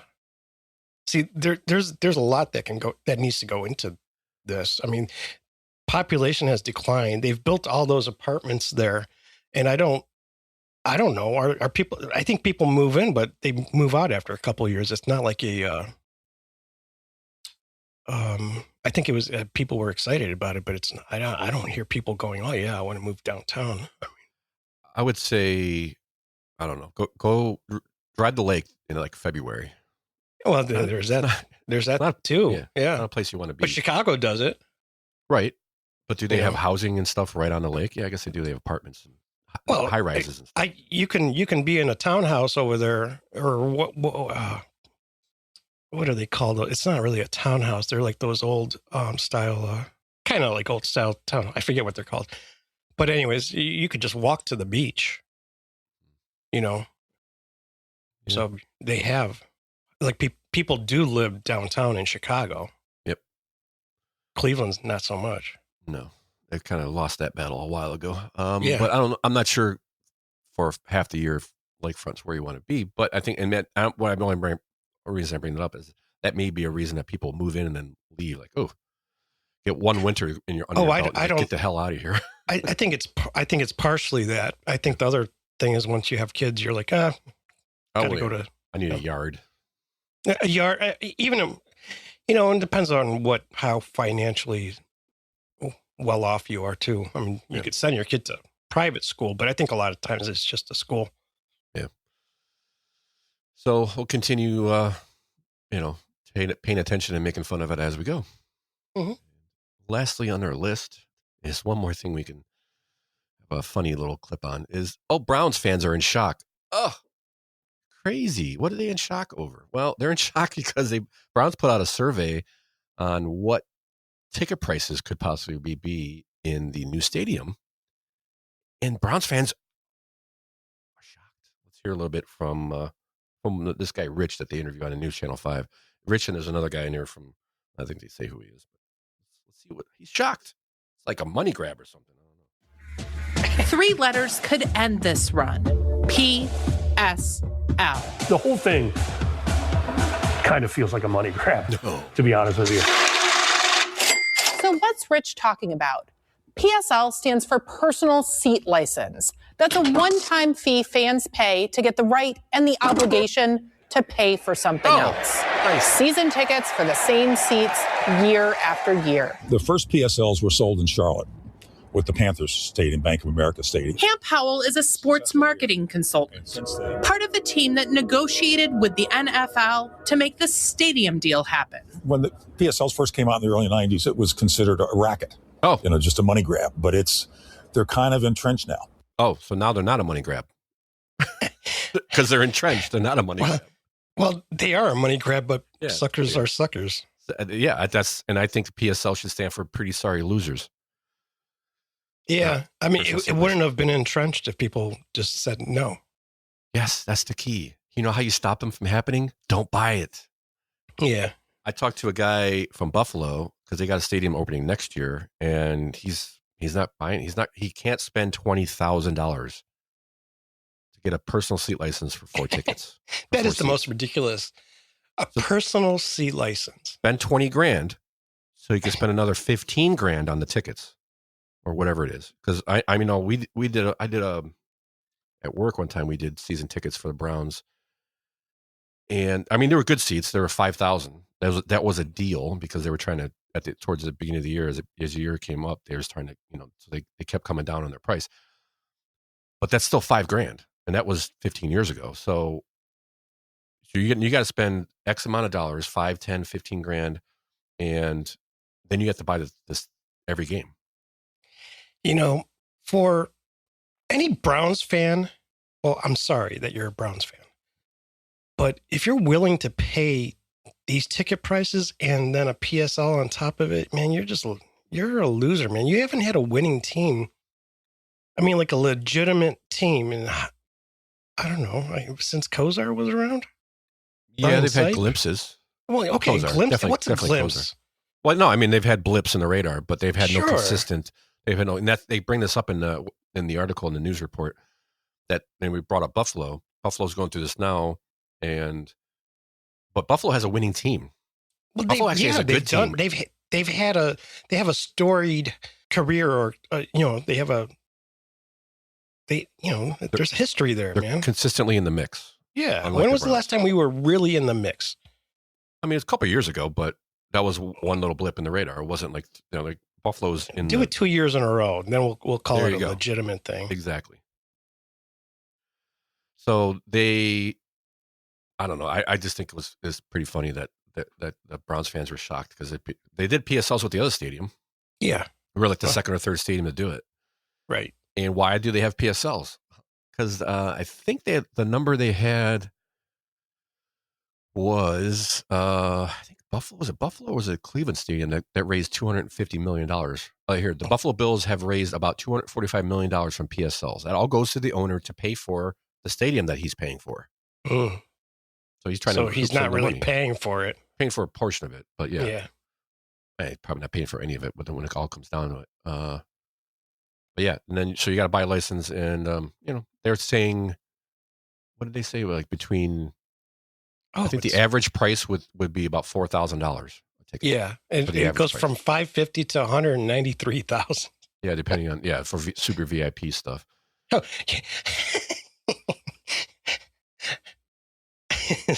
What?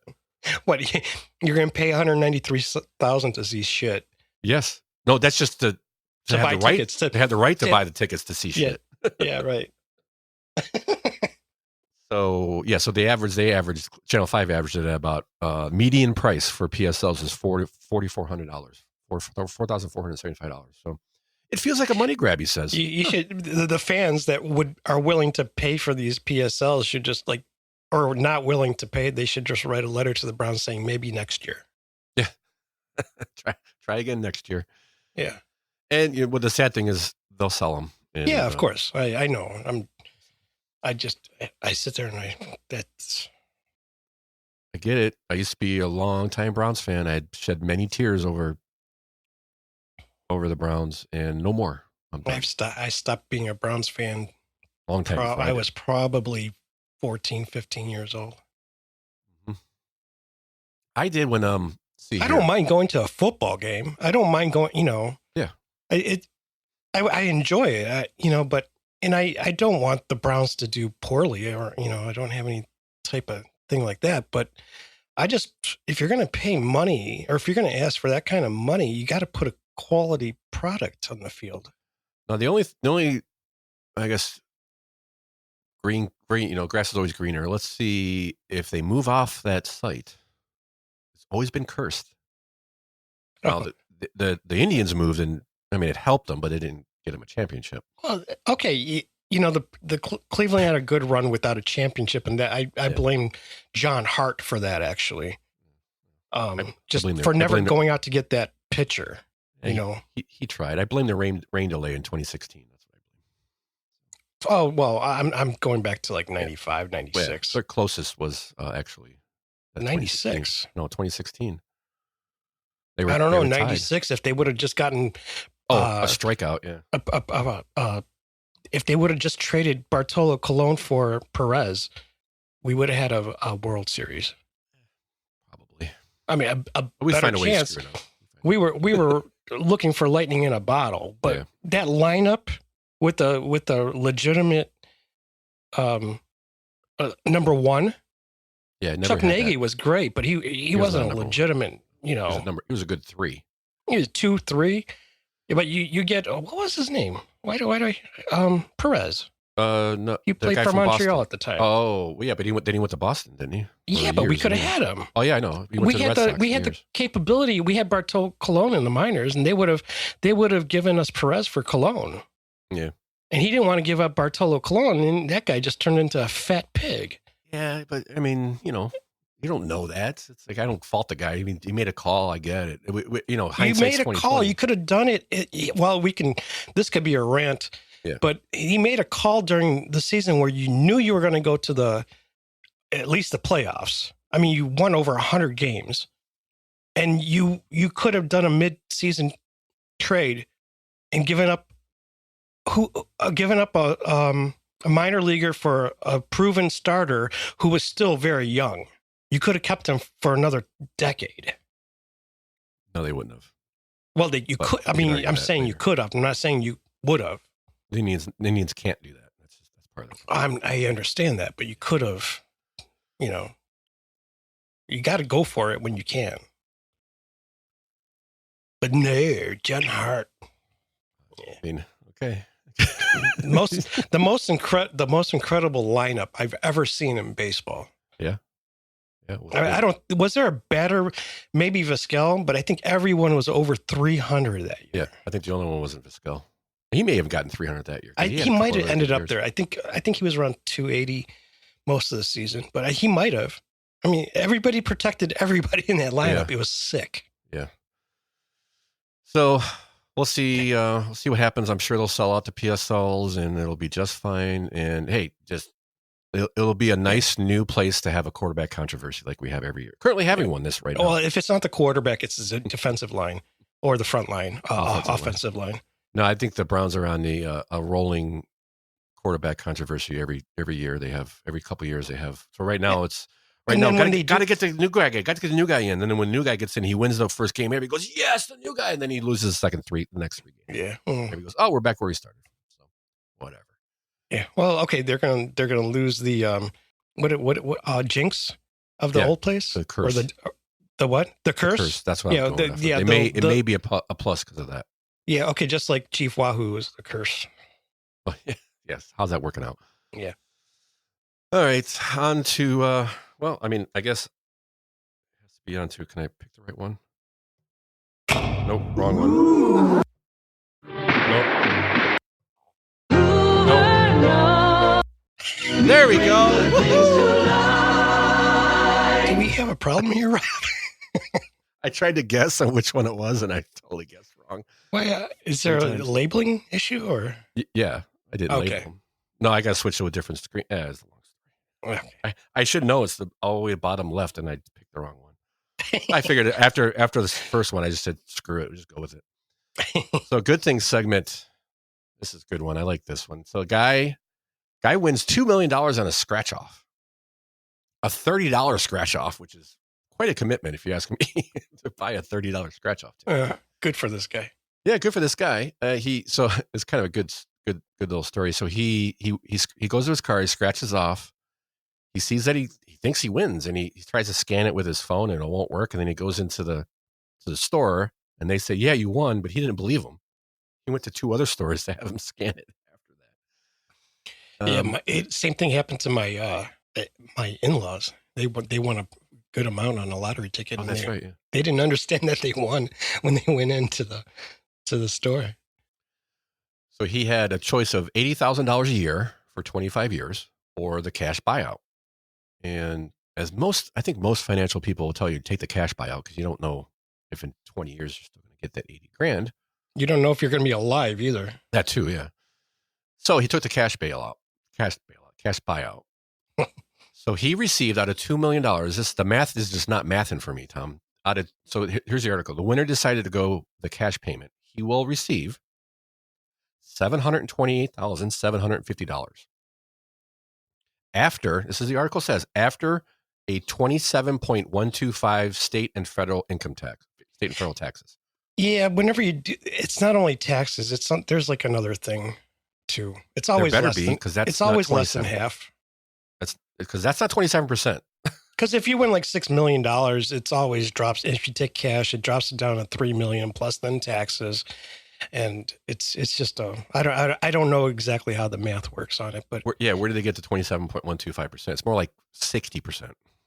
Well, that's but I mean, I think it automatically just drops it. It's 60% of the winnings. Right. I'm guessing this 27.515 is a misprint or just no. It's the other percentage isn't really the rest of that isn't really taxes. I don't think it's something else. I forget. I think it's all taxes. But I think there's like a gift, like if you get a gift or a bonus, you get taxed at like the highest rate. Yeah. Okay. I just think they put the wrong number in there. I think maybe it's 47%. Okay. 27. I don't know. 54%. Yes. Yeah. That too. 57%. I don't know. When I read it, I was like, wait a minute. I'm not. Maybe they're going off of 1 million because that is 27. What they're showing is 27. You're right. You're right. I bet that's what they did. Or maybe if you just take payment, it cuts it in half automatically. Or when you take cash, it just cuts the winning in half, and then you get taxed on that. So it's something like that. Yeah, I think they just got the numbers wrong. I don't think. No, I don't think so. I think. You think because you take the cash bailout, your winning goes from 2 million to 1 million? I don't think that's it. No. Yeah. Yeah, because they're paying you. They're using interest to pay you if you take it over 25 years. Interesting. I don't know. Yeah, I don't play lottery, but if you do pick the numbers and stuff, and you win like 100 million, and if you take that, you don't get 100 million cash if you take cash. It's not just because of taxes. You get taxed at like 50-some% margin. You can look at it that way, but the taxes are still the 27%. They just don't. They're not going to. They're going to give you cash on what they would have put in the bank to pay you over 30 years or 25 years, whatever it is. Okay, I don't disagree because I think if you get a check like that, if you get a check like that, you get charged the top tax rate, and that's like over 40%, well over 40%, almost 50%. If you look at the, be interesting to look it up, but no time now. We got to keep moving. Christmas lights in Cleveland. I got a little article here. You guys can check it out if you're looking at going to look at some Christmas lights. There's some places on here you can go. Akron Zoo. Let's see. Christmas at Kingwood. So they have a lot of places on here where you can go. You pay $20 for the car, and you can drive through and see a bunch of Christmas lights. The place I think I want to go check out is the Deck the Hall at Stan Hewitt, excuse me, in Portage Path in Akron. I've heard it's pretty there, and from the picture in the article, it looks really cool. But that's like an old castle or something.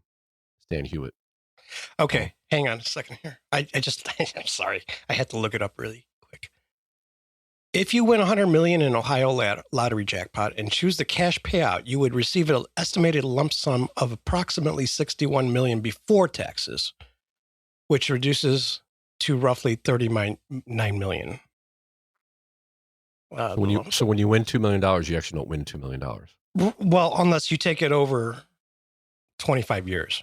Another reason why. Because it all because they're looking at the annuitized, like how much they would have been paying you because they keep the cash, so they're also whatever. Just saying that's what it is. Scam. Thank you.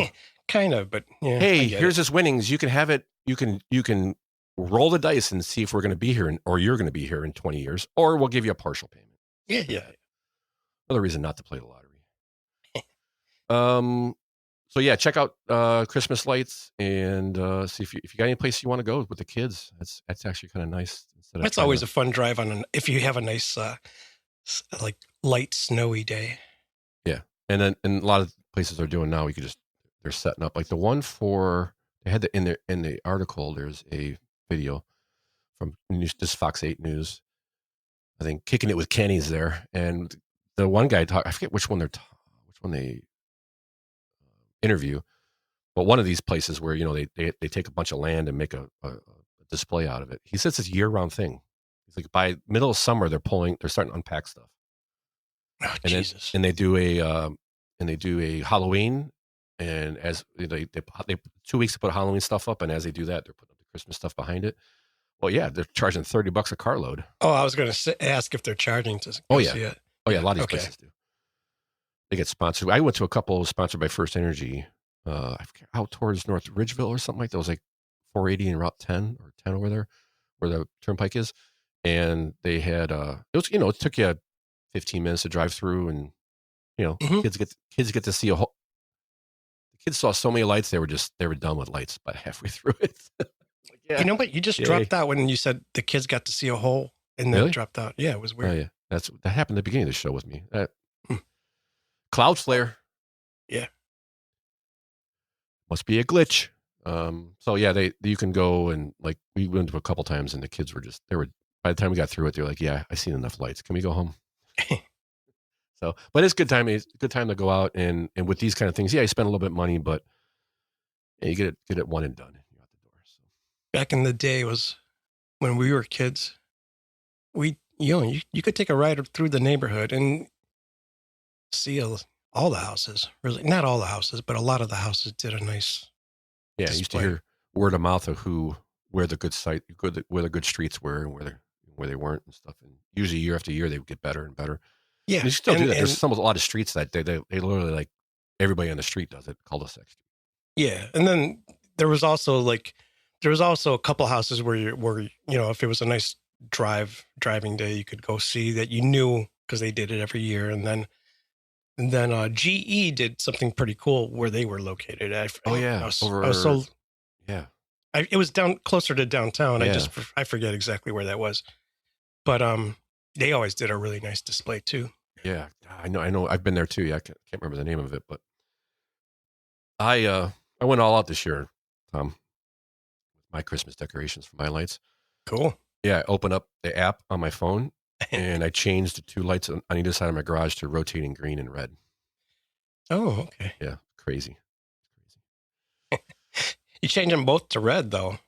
No, they alternate. Yeah. I have scenes I could do festive. I was going to say, festive you could Christmas. Roxanne, don't turn on that red light. They go green, red, green, and occasionally yellow or something. It's just weird. But yeah, so that's as crazy as we go here. I just don't have room to store all that stuff. If people do it, like I hate I'm not a big fan of the inflatable stuff, but when people do their houses up nice, it looks great. One on your parents' street. That's just every holiday they've got 20 inflatables. Yeah, I'm not a big fan of those, but we got a power shortage here. We got a power shortage here. And you got all these damn inflatables. One of those is okay. It's just when your whole yard is kind of just doesn't look. I don't think it looks great. It's covered. It's just like I would drive past and go, where do you keep all this stuff? Like, how much do you pay every year just to store this crap? The ones that blow me away are the Halloween ones that I'm like, man, do you got like a separate shed just to put this in? Your 9-foot skeletons. Yeah. So check out the Christmas lights if you're in the area, in the mood to take the kids out or go with the wife on little cruise out and seeing some Christmas lights. Get in the festive spirit. You can check out the website, and you'll see all that fun stuff on there. While you're there, you're checking out the blog. You got all the other stories that we talked about today. That blog post gets dropped when the show gets published on Monday mornings. So check out the website, Crookedrivercast at crookedrivercast.com. Send us email at crookedrivercast@gmail.com. And I think that's show 38, Tom. I appreciate everybody for listening, and we'll talk to you next week. Peace.